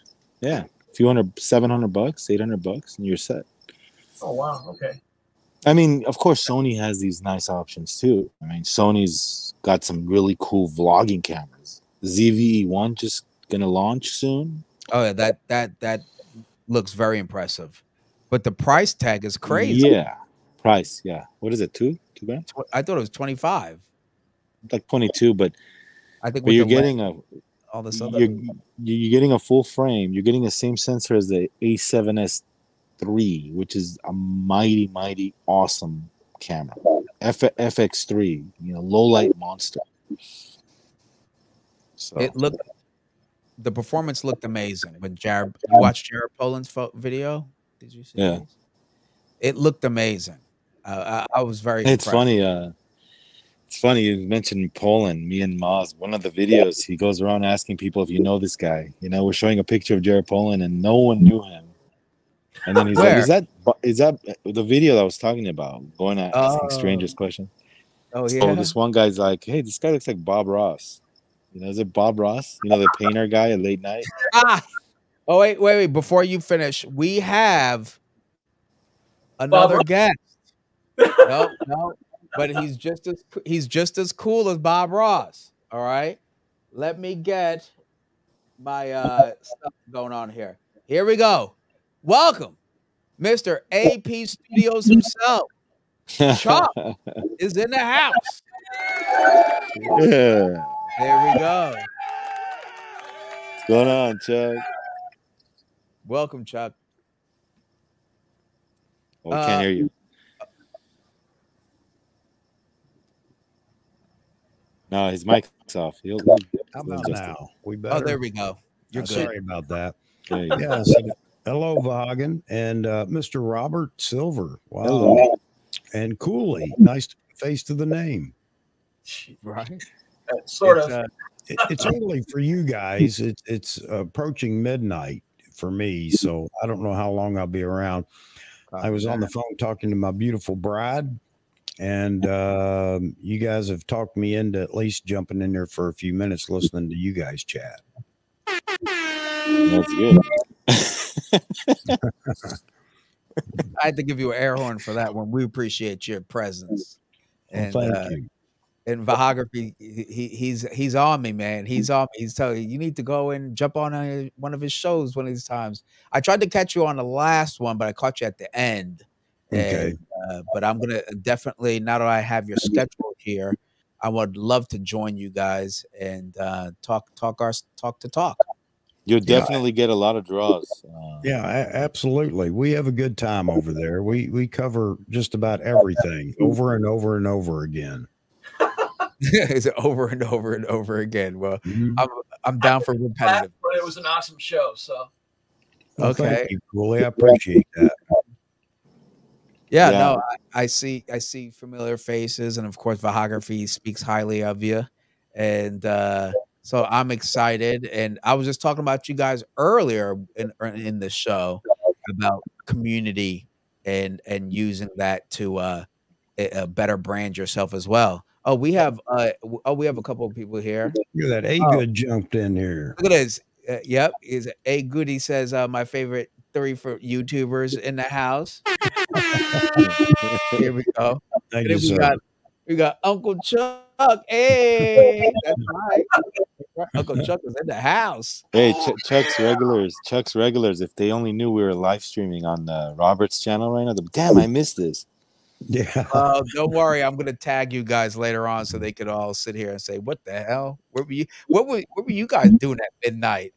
And I honestly, it's you guys motivated me to keep this train going. It's exciting. This is exactly what I wanted this to be about. Robert, that's what happens to me every stream. Is I hit a point where I want to go and I can't. I look up and see how many people are still watching and think, well, all right, I'll hang on for a bit.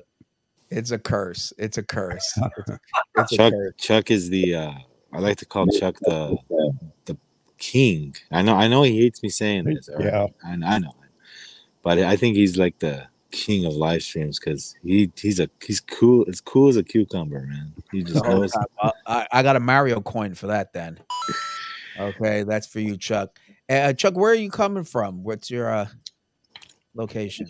I'm a displaced Southerner. I'm in Connecticut. Oh, you're in Connecticut. Oh, I used to live right across the water there in Long Island. Okay, yeah, I have have a few people in my stream that are from down that way, Okay. and made some friends. Actually, met them down in New York City Well, for a that's photo awesome. walk that never happened. For a photo walk that never happened. Well, that's even better. Well, there you go. Yeah, I used to be south of Port Jeff Station, if you know what Port Jeff Station is. Okay, And yeah, we used to ride our BMX bikes up to there all the time back when it was awesome to be a teenager. So cool. yeah, it was very fun. So Connecticut, I know you had some beautiful Four Seasons up there. Well, I don't know if all of them are beautiful. Oh, okay. No, I that's one of the reasons we are getting ready to or relocate. My wife's a New Yorker, so that's why I'm here. But we're getting ready to change that. We're going down to Tennessee, somewhere down in Tennessee, somewhere near Nashville, not in Nashville, but near Nashville. Okay. And why Tennessee? Is it a Because it's south. Oh, there you go. Okay. Hold on. And the weather All right. is so much more, so much nicer down there. That's one of the things up here I really don't like is the weather. Oh, I mean, a few years ago, I had to shovel my roof, Robert. Have you ever heard of such a thing? Yes, I grew up in yes. 100%. Okay. There you go. Hey, we used to get paid $10 a car, okay? And we would get the shovels, me and like 4 or 5 friends, and we would crack our knuckles and say it's payday because it's there you go. Hey, let me share a quick little story, dude, because this is the beauty of social media and live streaming and the YouTube can be such a beautiful thing. Okay, so one day Chuck, I guess, sees one of my photography talks. He comments on it, right? And then all right, cool. I didn't know him. So then I get an email saying, "Hey, man, I would love to be on your show." Or, oh, no, sorry, the other way around. Come on my show. And I think this was what I was on your 3rd live stream or something, Chuck. Yeah, I think so. Something like that. Mm-hmm. So ever since then, man, like we connected, and it's just a growing thing. It just grew and it's growing and growing, and it's like we have this community now that's just so tight, and everybody like just enjoys each other. I'm telling you, once you go in one of our live streams, you'll be hooked forever, man. You'll be part of you'll have that bug. You know what? You guys are already pumping me up, and I appreciate you folks the support.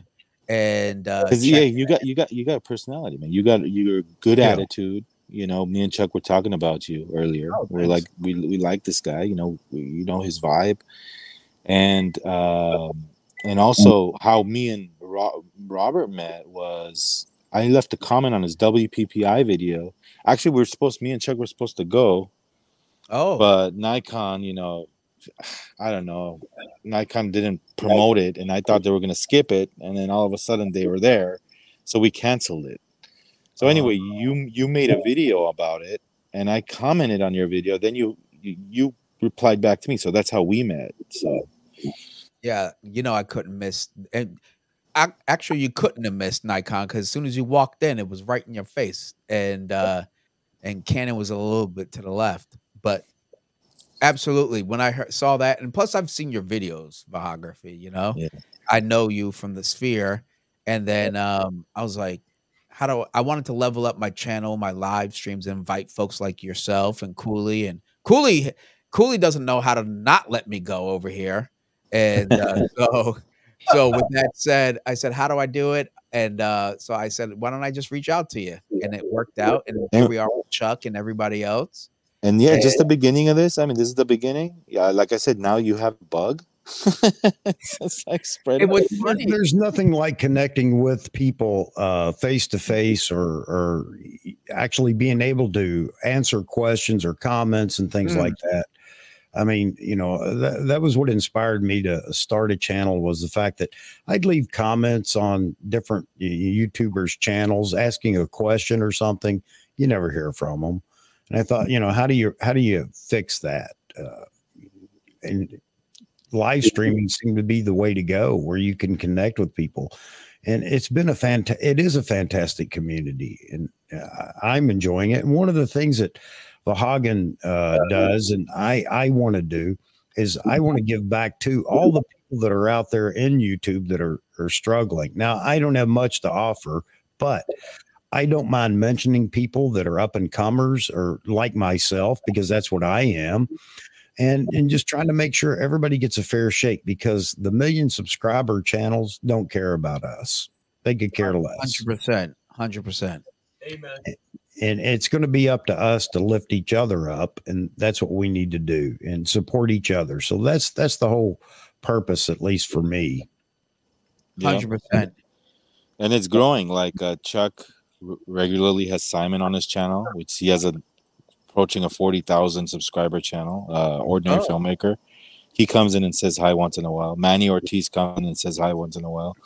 I just had Steve Perry on, legendary Steve Perry on, 250,000 subscriber guy. So it's growing. People know about it. And that's I'm trying to leverage, having Matthew on. I wanted to I have someone I'm gonna gun for. I'm hoping I can get her. I really want to. And but you guys inspire me to reach out to these people and just say fuck it, quite honestly. And But you know what though? You know what? It's not about them. It's about the community more. Like it's about us. 100%. No, absolutely. And They're second. I mean, you'll have the big draw. That's fine. But know that you'll always have the smaller channels, like Chuck said. It's about the community, community. Absolutely. I thank you. I really appreciate it. And Maz says you can be part of the Whack Pack. Hello. Yeah. Okay, well, the initiation, I believe, has started. Maz says you can let your viewers watch from the couch. They'll never let you go and be comfortable. I think Cooley beat most of them to it right now.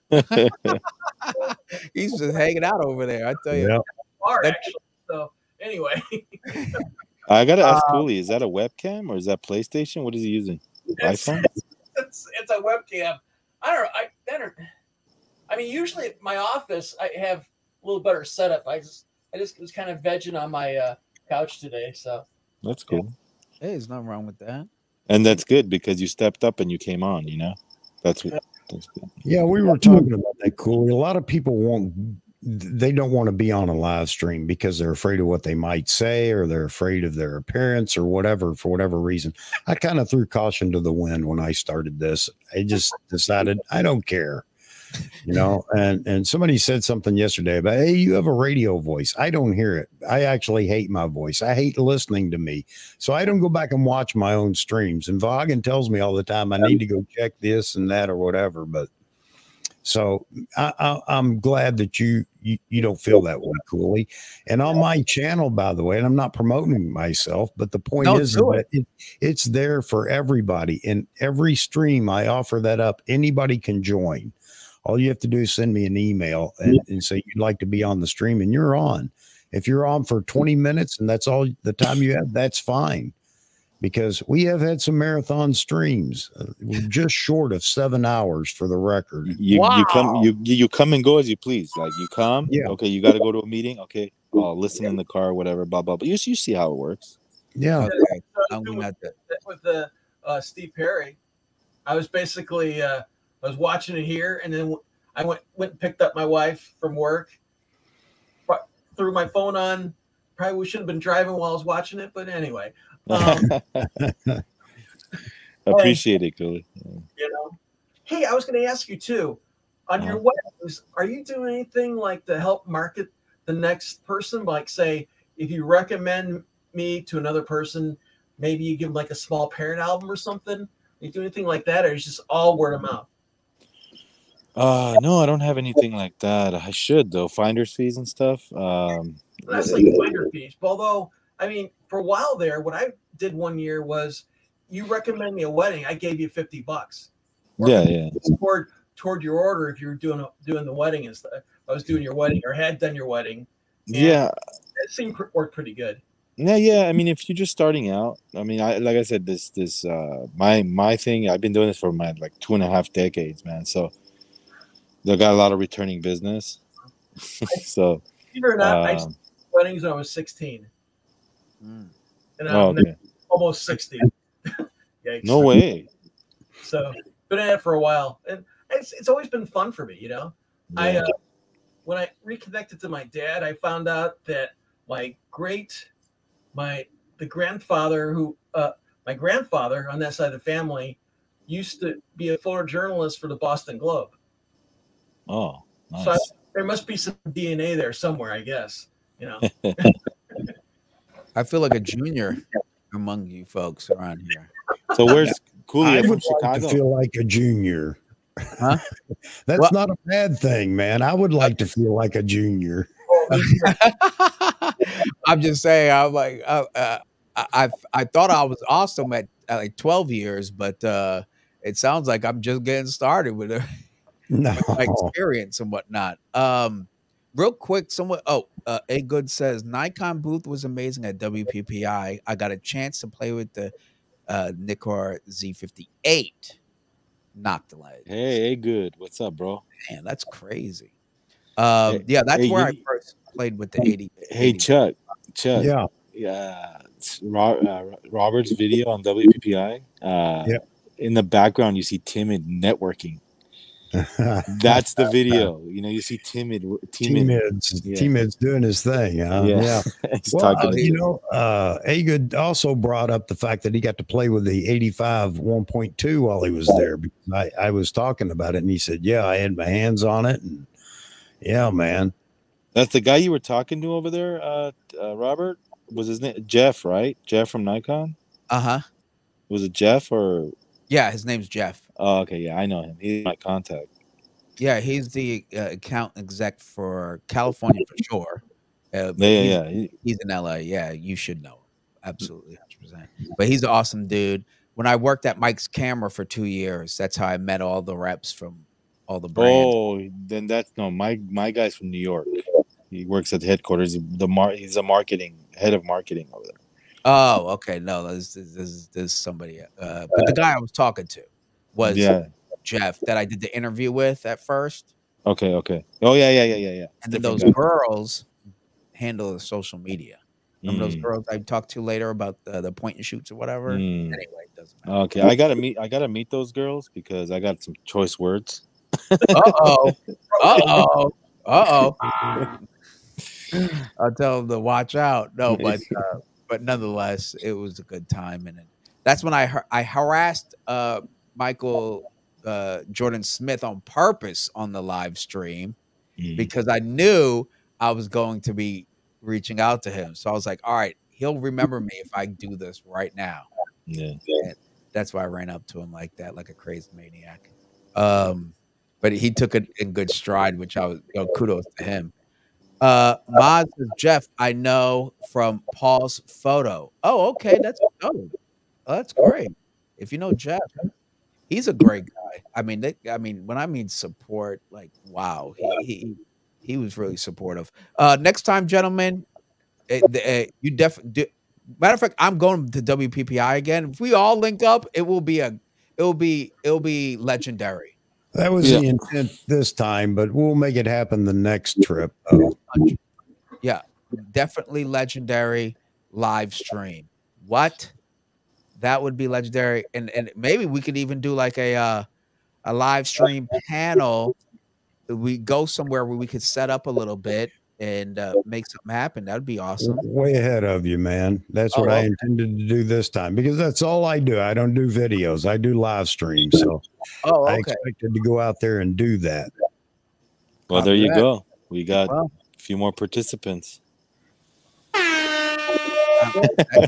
That deserves an air horn right there. Okay, case closed. See, my 12 years simply is not able to keep up with the thought process of all your experiences here, clearly. But that would be phenomenal. I unfortunately, the way I did too much that week. I planned an editorial the day I should have left, and then I did too much and I lost days. And for next time, I want to do the whole week. Yeah. And it would be cool. Yeah, there was too much stuff to play with, and I love the shooting bays they had, which was really cool. And Chuck, hopefully you've already been moved. by Yeah, I then, hope and then so. it'll I be hope easier. so. But next year for sure, we're gonna meet. Me and Chuck are gonna meet for the first time over there. What about Imaging USA? You'll be moving right to Tennessee. Yeah, Right. I was going to do that this year as well, only because I have kids that live down in Kentucky. So I was going to make the whole trip thing, see them, go there. But we had some other things going on at home here. It just prevented me from doing it, which is part of the reason why it was better that I skipped WPPI this year as well, where I felt like maybe I shouldn't. I wished I had. There were a couple of things here that I needed to get done. So you know how it is. Life gets in the way of everything. 100%, unfortunately.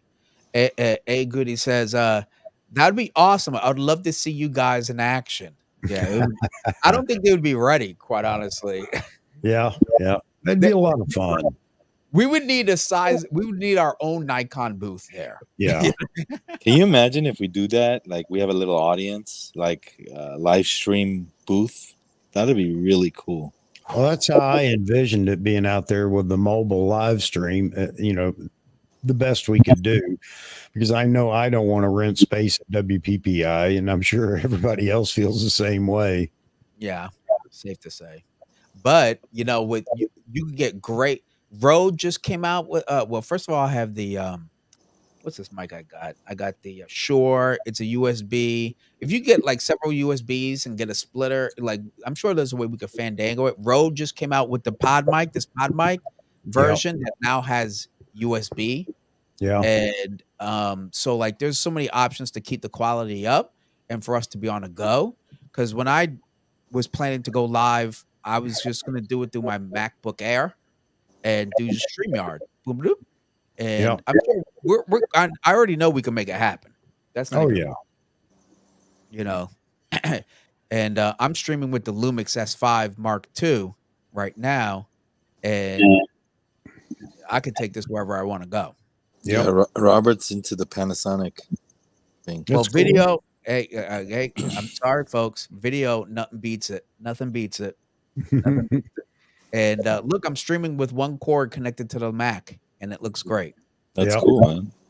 Yeah. So for video, all my video stuff is always Lumix until no one's gonna prove me otherwise. But when it comes to my photos, I'm not gonna lie, I gotta pick up that Z9, baby. Gotta pick it up. Yeah, that's no joke. But I am itching for that Z8 when it comes out. I literally, dude, I have. Anyway, I'm not even going to get into the Z8 right now. I was going to say all of us are. I mean, we have talked about it so much that, as a matter of fact, I've lost some subscribers over talking about it. Stop it. Have you really? Yes. I'm telling you, man. Yeah. People take it personal. You'd have to see my stream to know. I go on my rants and I try to prevent it. There is no pill for it. So, I'm stuck with it. And, some people enjoy it because they don't have a voice. They don't have a platform. So they like, somebody to talk about these things that they can't speak to the public about. But then there are those that don't want to hear about it. And they, instead of just saying, well, I'll skip this show, they try to prove a point or something by unsubscribing. And that's fine too, because, like you, Hagen, and everybody else, I'm not for everybody. And I understand that. But well, we love your rants, man. Yeah. And you do have a broadcast sound. I'll tell you that right now. It's the microphone. ZL8. I think it's a combination, but it's not the mic, man. That's like saying, "Oh, it's the camera that took the nice picture." No, it's not. It's the photographer. That's right. Maz says ZL8. Z-late. Oh, Z-late. I'm like, Z, what the hell? I thought that was some sort of computer code. But I'm guessing he's getting out of here. Is that what that? No, he's talking about the Z being late. I guess Z late, Z8. Z late. Yeah. Okay. Well, obviously, I'm slow to come up. Good comes in and says, "Don't worry, Chuck. They will come back once the new Z camera is dropped." Yeah, Yep, absolutely. They I'm come not back. worried about it. A good, you know, it'll happen. I know. And the big thing is, and I've said this all along, I'm not in this to be a big influencer, a million subscriber channel. I'm honestly not, and I'm definitely not in it for the money because, you know, my AdSense adds up to about 39 cents. So there you have it. That's what YouTube pays. But I'm just having fun, and as long as I'm having fun, I'm going to keep doing it, Robert. If Eh, it becomes something that's no fun anymore, then it's time to move on. 100%. I was telling somebody the other day, you know, they were like, "Oh, I have to get up and go to work." Da, da, da." I said, "You know what? I've bitten the life of freedom, and I cannot let go. I just love the freedom. I don't care if I earn a little less to have the freedom. Yep. That's what life's about. I get to talk photography, get to talk to all of you. Yeah. I mean, come on now, this is life, and because you'll never earn enough. Let's be honest. Your dollar will always be worth less in another year or two. That's the Yeah. way it's going. So why not enjoy what we do and do what we love? Yeah, absolutely. Yeah, I always tell people, you know, photography, it's a losing thing for me. You know, I lose money doing it, but I love it. Oh, you do? What do you mean? The Why? YouTube channel, the YouTube channel. You mean the time you spend on Yeah, it yeah, doesn't make? yeah. Yeah, okay, copy. Yeah, yeah. The less you make, because the less you network, the less you know. You're go out out there. shooting. Totally. But I love it, man. I love it. I do too. I'm trying Yeah. to. I'm always thinking like, how do I improve the lighting? How do what's the next thing I need to put out? I try to think of topics that help people. Actually, you got a nice background there. You got Yeah, a you nice do. setup. Well, it's you know, it's shout out to Lumix. No, lighting. I'm not sure if you know, but I found photography because I was going to school to be a film director. So Okay. lighting, you know? Yeah. And then, I took what I learned in photography over the past 12 years, apply it to video, and it just, you know, it makes it easier, if Yeah. that makes sense, you know? Lighting and the props you got, the pictures you got up there hung up. Yeah, these are my photos. I took all of these photos. Wait, hold on. Oh, yeah, there's a beauty photo, and there's another beauty photo. I love print. Keep doing Oh, what you're doing, dude, because I want this live stream to be popping every week. Like, I want like 40, 50, 60 freaking viewers at a time. You know what?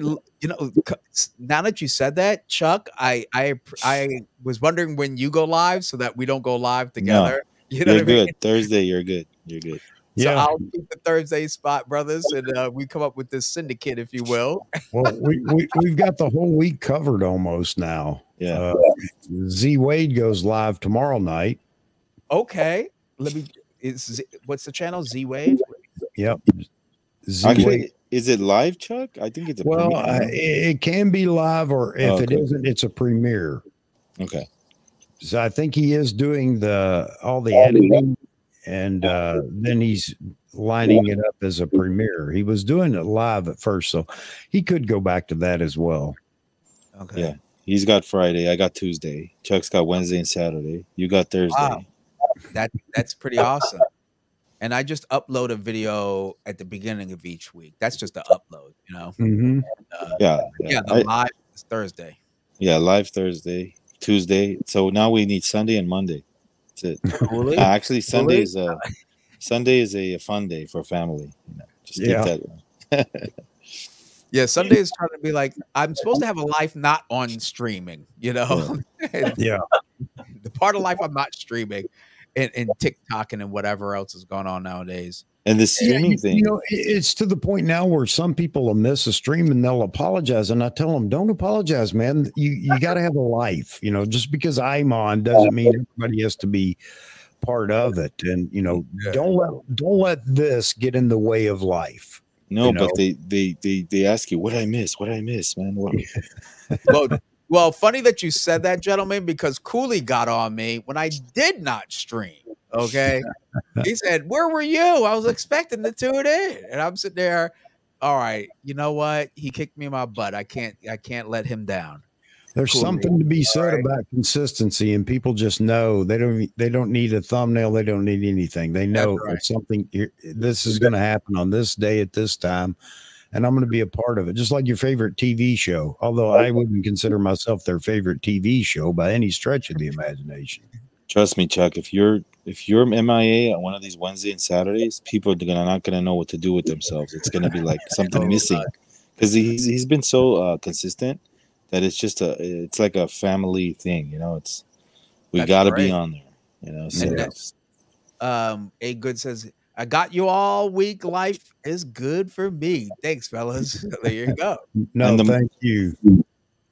And the more we do this, it's like it catches on to other YouTube channels. They're going to start doing it more. And yeah, I'm seeing a lot of people that are at least dabbling with live streaming now, where they weren't before. I don't know if it has anything to do with YouTube is talking about the algorithm for streaming versus, trying to help streams as much as videos and everything else. So I don't know if that has anything to do with it, or people just realize, man, this is kind of neat to actually have a connection with your community.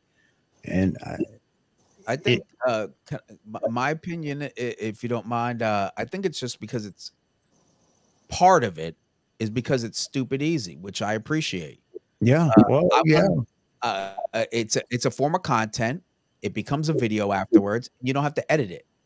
Right. But you're speaking my speak now. But that's the back end. Yeah. But how about when you're live? You have to keep it going. You have to have that personality 100%. To keep it going. So got you. But I just think it's easier for the threshold is not as high as producing a video. No, you're right. So which is why some people don't want to be part of a live stream, because there are no edits. Once you say it, it's said. Or once you do it, it's absolutely. That's why I have these sound effects to cover up the dumb shit. And what's cool about these streams is that when people miss the live, they rewatch it like on their own time. Replays. So it's kind of cool. I like that too, and.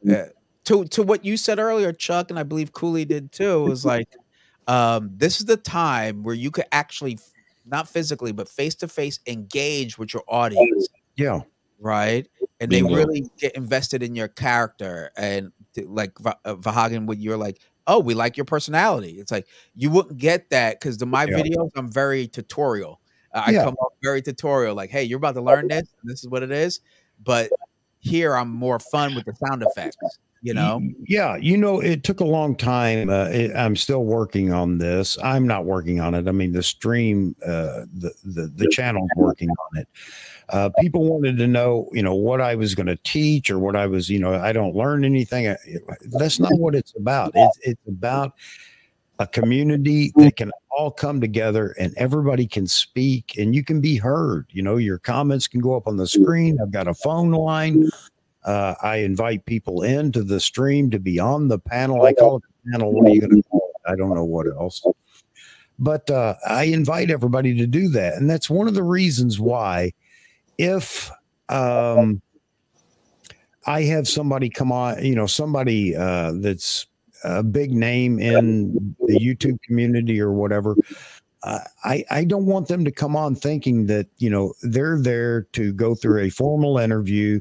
There are plenty of places, people that do that. Vahagan does a fantastic job with that when he has some folks on. But if you're coming on my channel, I want you to speak to the community, not me, but to the community, because they want to talk to you, and that's why there are some people that I don't think I'll ever have on the channel, not because I don't want them, but because they don't want to participate in something like that where they're not able to grandstand and be I don't know how to say it any other way. Just, it's about the community providing. I used to say all the time, I unlock the door to open the stream. And when the stream ends, I sweep up and close the door and lock it again until the next stream. That's how I want to be in the stream. The guy that just brings everybody together to talk. All right, I'll shut up now.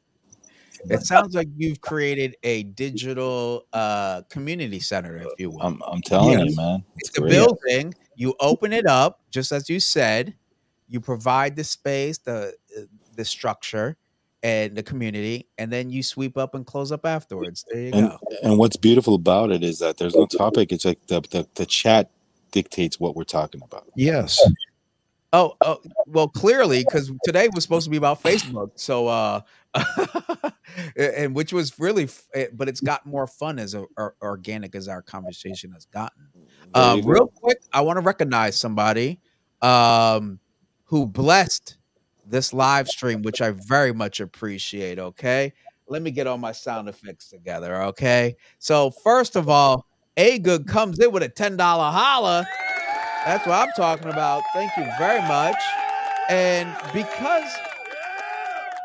because of that, I have to give him the good old fashioned SpongeBob thank you. Thank you for your patronage. So there you go. I love it. So there you go. You gotta appreciate people who care. And people, if you ever watch a podcast or any of us doing our thing, Google takes 30% of this. Yep. So don't think we're like living high off the hog here. We are for sure not. We're living more high than hog. Okay, that's what. Especially to do this for 4 hours straight. I'll tell you, we got to be a little high. Yeah. A good. He says good one. He liked sound effects. So there you go. We appreciate guys like that because with me, I struggle asking for it. I just think that I don't know. I got to work on that. You know the banners you can make. You guys use StreamYard? You use StreamYard, right? Yeah. Okay, so I just make a banner and I just drop these every once in a while, and then but no, 100%. I was nervous to ask too, but I've watched some podcasters that are not photography, and they just, I mean, the wow. That's all I have to say is wow. Yeah. They literally quit their job and do this, because the amount of viewers they have, the only questions they could take are super chat questions but people still send $1 to 20, and it's crazy. And but it's crazy when it comes to photography. It's like no offense to our not our viewers, of course, but I think people in general think that knowledge is free when it comes to photography. And that you didn't spend 30, 25 years, 12 years for Huggins, whatever, 30 years, etc. And it's like that all comes with a cost. Am I right? No, you're right, and even more so, your time spent doing it is at a cost. It's not a physical or financial cost, although the equipment that you use and you invest in to make it better and things like that. But you know what? I take that upon myself. I want to do that, so I do it. So anything that I will make from YouTube will be reinvested back into the channel for the streaming service because I pay for Restream so I can stream at 1080. And things like that. But I don't know. Everybody, like you said, everybody thinks you're living high on the hog because you have a YouTube channel, and especially if it gets monetized. Monetized for me was nothing more than the algorithm picks up now and will push my content more and give other people and other people have an opportunity to come and see if they like it or if they don't, and be a part of the community. The only thing that I ask for, Robert, is for likes. And, I will ask for likes because that motivates me to see those likes. I'm not even asking for subscribers anymore. I feel like people will subscribe if they want to. If they like the channel enough that they don't subscribe the first time because they forgot, I don't need to remind them because they're going to come back because they like the channel and what we're doing. And eventually it's going to, dawn on them that they could subscribe as well. But I often say, likes don't cost anything. They're free. You're not limited on how many you can give away. You don't have a certain quantity. YouTube doesn't say you have one more like to give this month. And, and subscriptions are the same way. They don't eat. You don't have to feed them. You don't have to water them. You don't have to take them outside to walk. They're free. And why people won't support something that they enjoy, it kind of boggles my mind, but I'm not going to pester people for that, but the likes I do ask for because again, it motivates me. Well, that's a great look at things. And exactly, if I could piggyback off what Chuck was saying, 100%. he mentioned this, like the super chat thing, which is cool to ask for, but at the same time, like we appreciate, like when I get a super chat on my live stream, I appreciate it, but I let the audience know you don't have to. You know what I mean? It's not like, oh, I'm gonna hold something against you if you don't, right? Only if you want to, only if you can, you know. People will say stuff like this, but I absolutely mean it. I'm humbled by the fact that people actually want to come back to my channel and want to participate. I'm humbled when they do a super chat because nobody has to do that, you know. Absolutely. And absolutely. And I tell the people all the time, the reason the community is good is not because of me, it's because of them. And they all do a great job in the chat. I don't have to, I mean, very seldom do I have to, intervene, if ever, for somebody that's just being a pain. They're just great. It's a great community is all I can say. And it's great because part of that. Yeah, it's good because when you think about all the people that come through our streams, you think about everybody that participates around the world, man. We got people from Philippines, we got people from like Malaysia, Canada, Europe. It's like all over UAE, Australia, South Africa, all over the African continent. I mean, it's amazing to me, the international audience. It really amazes me all the time to see these folks from all over the world. And what a community. If you're going to have a photography community, what's better than having people from all over the world? You get different opinions on everything. And I'm running my mouth too much. You got to tell me to shut up. No, I want people to hear. I want people to hear this for sure. And once like we make little appearances on your stream, people will know about you. People will know about me. People will know about Chuck. Yeah. And they'll know, okay, Thursday at 6 p.m. is Robert Silver Spot. And we got a place to go. And just getting the word out. I'll get the word out on my channel too for your stream, bro, because I think what you're offering here. And by the way, how long have you been doing the live stream thing? Consistently since June. Because that's when I got StreamYard. The OBS thing just drove me nuts. Oh yeah. Oh, StreamYard is it, and I just upgraded this month to the $50 a month for StreamYard, which now I do HD streaming. Yeah, from 7 to, and you can see the quality is just like I'm just ecstatic. Well, I am too. Like I said, man, you make some appearances on our shows. You'll get the people involved. People will come to you, and it's all about consistency. Now I know. Like, when did you go on though? Well, I'm on YouTube for 2 years, but dude, I've been so inconsistent with this. So, but I just started. Yeah. So my stuff is mostly videos. That's my main thing. Copy. Okay. But I started Vahography Talk back up again on Tuesdays. Like I said, like this Tuesday, I have a guest. He's from Singapore, and I had to change the time. I usually like to go on at 11 a.m. on Tuesday, but I got to do it at 6 p.m. this Tuesday, because Bobby Tonelli. I don't know if you've ever heard. Have you heard of Bobby?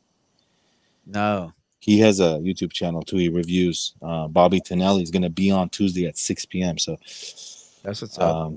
So yeah, keep doing it. I'll spread the word for you too. I'm gonna definitely tune in, check in, say what's up, say hi, drop some comments, and if I could join in, if you guys want me to, I'll definitely do that. And but no, I love this. I love that we have this live function. And Cooley knows. Cooley, you be quiet over there. And I was just gonna say, this is where I step in when I'm on my stream and say, Cooley, you're being too quiet, man. You just gotta butt in. Experience right now. He literally has VIP front row tickets to 3 YouTubers right now. And it's all about you guys though. It's not about us. It's all about you guys. You guys that make the channels go, you guys that watch our content, you guys that like our content, you guys that share our content. It's all about you guys. This is what we do it. You know what I mean? So 100%. Yeah. Cooley, like I said, he kicked me in my butt when I skipped last Thursday. And it was him, and I was like, all right, the audience is holding me accountable, so I can't slack. I gotta produce. That And is one of the things, once you're consistent, is people do expect you to be there. Now they'll be understanding. I mean, anything could happen where you might not be able to do it because of emergency or whatever.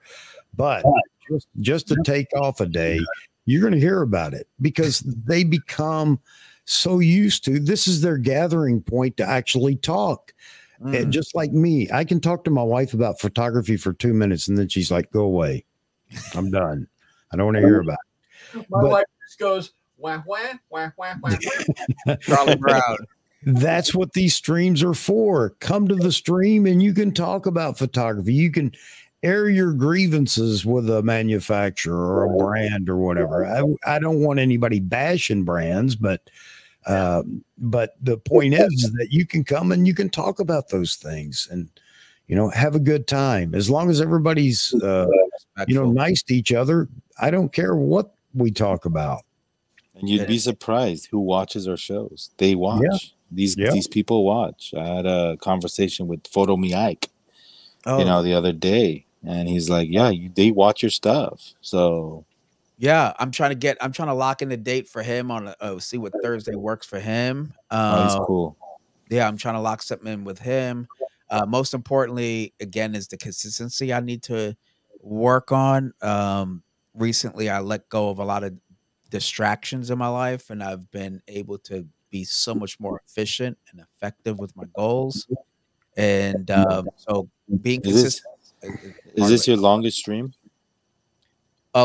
Yeah, for sure. Your record? We're hitting 4 hours. Yeah, we're about to be long, brother. We're about to be out here. 9:40. I started at 6. So yeah, broke a record. Hey, Robert, let me say this though. Yes, sir. You're talking about the consistency. Only be consistent. Only do this if you're enjoying it. Because there is that dedication piece to being consistent. And you don't have to be, but if you really want a live stream audience, then that's the one thing that will build it, is being consistent. But you don't absolutely have to do that. I wouldn't want people to think, well, now I'm stuck with this. I started it. Yeah. Don't kill yourself. Every Thursday night. Yeah. Like I have to be out here, otherwise I'm even when I'm sweating and a fever. But you know what? Here's the thing. That was my original intention.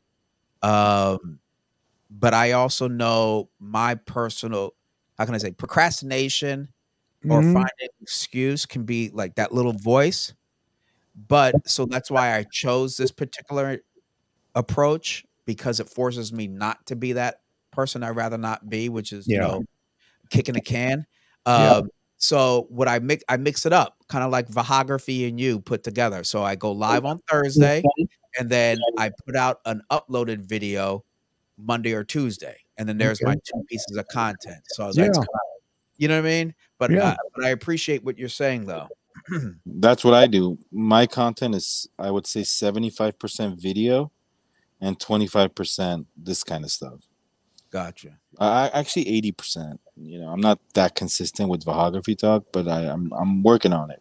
Well, I got to tell you, the longer you do this, the harder it gets. And when I say harder, the reason it gets harder is topics, thumbnails.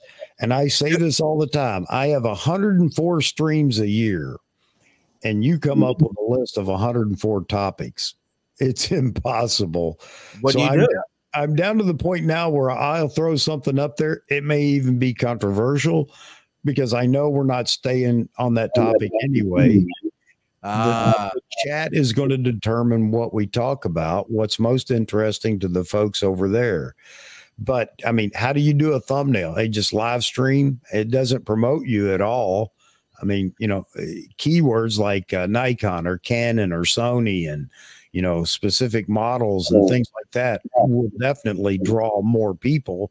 But then you run the risk of people coming because you put Z8 in the, in the SEO, and they come and, well, when are we going to talk about the Z8?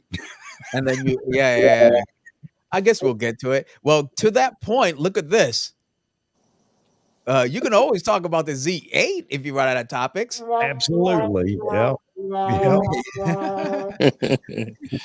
No, but But at the same time, they'll come and they'll fall in love with you. You know what I mean? Like they'll fall in love with Chuck. They'll say, "Shit, I found something really cool. I can I don't call know home." about all that, but Come on. no, that's what I'm looking forward to. I'm just gonna keep put one foot in front of the other. Obviously, with you guys, with everyone's continued support. That's why I put so much effort into the quality of the videos, the production, etc. And that's what it's my way to give thanks in return. Um, Obviously, I'm not living high on a hog. I live in a small place, but it's good for me. But I put it into the quality of the video, and because yeah, I care about what they see, you know. right. And I can and honestly say, yeah. that because of what we're doing, me and Chuck, people have garnered the bravery to start their own YouTube channels. Mm. There's a few Yeah, people, yeah. yeah. So Because if I can do it, anybody can do it. yeah, But Chuck, what inspired you to start yours?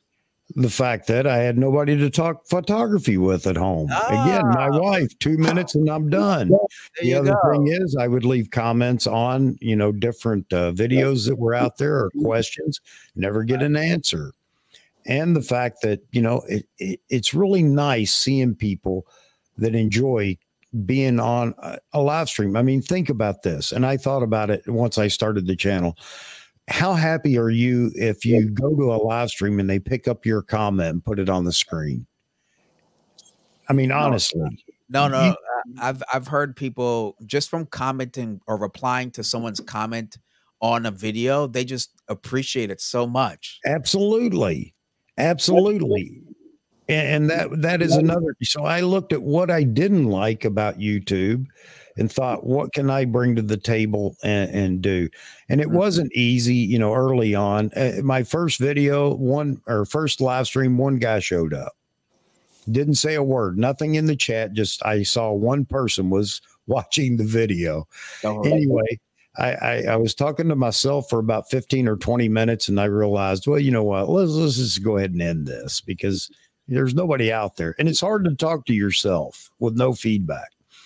So anyway, I ended it and I got an email the next day and the guy said, "You put me to sleep." And my wife had told me the same thing because she was watching it. And I said, "Yeah, my wife told me the same thing. Thanks." oh, Which would be enough for some people to say, well, it's not going to work. But I thought, you know what? I'm going to keep doing it, whether anybody likes it or whatever. And that's what, really inspired me I started connecting with people, made friends with folks, even though they're, friends from afar. And I began to enjoy, and I saw that people enjoyed it, and they were saying that in the chat. It was a place to go and talk about photography. And, that sold me. Now I have to be consistent. And that's what I did. But I right mean, on. it's just been fun ever since. And seeing folks like you, Robert, I mean, you got a bunch of subscribers and that's fantastic. And you know what? A lot of those people, once they realize that you're consistent at this, will probably be in here watching you and talking to you because now they can really make a connection with you. They subscribe to you, follow everything that you do. Yeah, I've noticed that when they subscribe, they don't leave. But I gotta shake these little monkeys out the trees. What you doing up there? You know what I mean? And get them more engaged. That's the ticket. They will. Once they know you're consistent, they will. I'll tell you right now. That's the name of the Eh, game. But don't promise yourself something you're not willing to keep. That's why I say, you don't have to be consistent, but if you want it to really blossom, that's the key to success. It wasn't me. It was the fact that I'm going to be in your face twice a week. I'm gonna be. Whether you like me or not, I'm going to be here, even if I'm talking to myself. And Well, truth be told, that was a large reason why I bought my photography studio, right? yeah, Or that I leased it out. Got my own space was because I wanted to make a lot more YouTube content, be more consistent, have a bigger space to do the reviews and the product shots or whatever. And so that was part of my motivation to make it happen. So to your point, I did all the steps to be more committed to it. Aside of photography, I have my YouTube channel. So um getting this feedback from you both is really just inspiring me to that the direction is the right direction that this is heading toward. And Oh yeah, the man.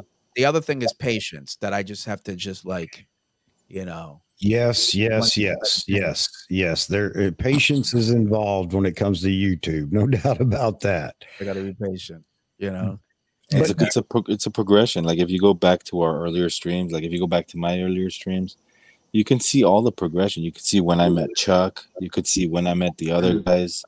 Like it's just you get better and better, and you meet friends, and you build relationships, and it's cool and stuff like that. I really So appreciate it. Gentlemen, we're about to be 10 minutes from 4 hours. yeah, And that's I wake up at 5 AM for a good gym workout. So all right, brother. thanks and for having me. I can't Thanks for skip having the me on. gym. Gentlemen, this Cooley, look at Cooley. He's sitting here for the ride of his life over here. Like, he started this whole madness. He already posted on the live stream 30 minutes before it started. I'm already here, and he Wow. stayed here the whole time. So I have to give him a good old Macho Man Randy Savage. Oh yeah! Okay, so So here you go, Mozman's comment. This is what I go through. Well, you got 10 minutes left. Let's not. yeah, I see that. I see that. You got 10 minutes. Well, now we have 9. So, all right. So, on the way out, what do we have to? What we like? Last words, gentlemen. Last words. Well, I just want to say thank you for having me. I wish your stream a success, and Thank you. I'll definitely put in the word out on my channel for people to get to know this platform and this time slot, because I know there's a lot of people that would enjoy themselves on here, just like they do with our shows. So, thanks for Absolutely. having me. No, thank you. And for sure, this is just but the beginning. And I believe, to Chuck's point, the community that we're building, that we can leverage each other to create not only a strong, how can I say, not a bond, but just like friendship, shit. Yeah. And I think it will just, how can I say, sinking tide raises all ships or something like that. What's Yeah. that? Yeah, the rising tide lifts all ships. Thank you, Yep. sir. There we go. Rising tide. I said a sinking tide. That's the opposite. But Vahagan you has, understand what I meant. Vahagan has said that quite often, and you're absolutely right, Vahagan. Yeah, I have Uh, I like shouting out channels. I just think that I wished more of those 100,000 subscriber channels would do that for us. But you know what? We got to do it to them. You know but what I mean? when we all get to 100K, Yeah. think about that. Let's think about that. Chuck, yourself, myself, if we're all get up to that 50, 100K, imagine how strong that network would be by then. So screw them. It will be, but let me tell you, it scares me because I think it might take away from the personal connection that we have with who we have right now. It's a bittersweet thing. Of course, the larger you become, the more opportunity you have to bring more people into the fold that might enjoy it. But man, how do you handle 300 or 400 people in the chat? Because for me now, I'm just saying for me, that's the bread and butter of the channel, is to being able to stay connected with those folks. And so I do wonder, because they feel like they're a piece of your live stream. Yeah, because they make it. I mean, it isn't us. I got news for everybody. It's not us. Our personality may foster bringing people together, but the fact is without them, there's nothing. So yeah, I'm appreciative for every one of them. No, you're right. Then you're back to that one viewer, like you said, that said, 100%. He's A Good says, thanks again, fellas, for the live streams. Robert, I gotta stop by your new studio. Of course, just hit me up, inbox me. We'll set up a date and time, etc., for you to check it out. So thank you again for your support too. Thank you very much. And damn, I was about to say something. For sure, when an actual real announcement goes up, we need to do an APB. You know, APB. Yeah. Something big happens. Oh, Chuck, I've been trying to find your email. Like, if I could get your email, that'd be. I dropped it in your Instagram. No, on the where you said that on the the comment. Yeah. Okay, copy. Let me see if it'll do it here. Oh, yeah, leave it right there in the I think you can send it to me direct on the private chat. The private chat. Do you have a private chat button? I don't care. I mean, obviously, you know, I didn't know if you wanted everyone to, you know, I didn't know. Oh, it's on the channel, so you know that's fine. And I'm going to move the @ sign and space it so it doesn't think it's a. I don't know something. So hopefully it showed up. Yeah, there you go. Also, give it a sec. This thing always takes like a hiccup or something going on. You know what's cool? Mossman was listening to my last live stream in the airplane. Yeah. In the airplane? Yeah. He was flying cross country and he was listening to my last live stream. He's like, thanks, guys. You made my flight go by fast. That was going to be my parting piece too, is the, you know, the nice thing about it is you'll find, Robert, there will be a lot of people once they figure this out that will tune in and just listen to the live stream because they can still continue to do things they're doing, whether they're editing or, you know, some people are at work and they'll tell me, "Oh, I'm at work listening to the live stream." They're not able to watch, but that's the genius of a live stream. Yeah. You know? I'm not anything to look at, so you're not missing anything there. You know, driving is cool when you gotta drive. Yeah, a good long live stream too. Yeah, this 4 hours, I could almost get to Vahagen. Yeah, Vegas. Steve Perry, Ma says Steve Perry. Yeah, it started when I took off and ended 20 minutes before I landed. Made for a great flight. So there you go. That's a solid win. Yep.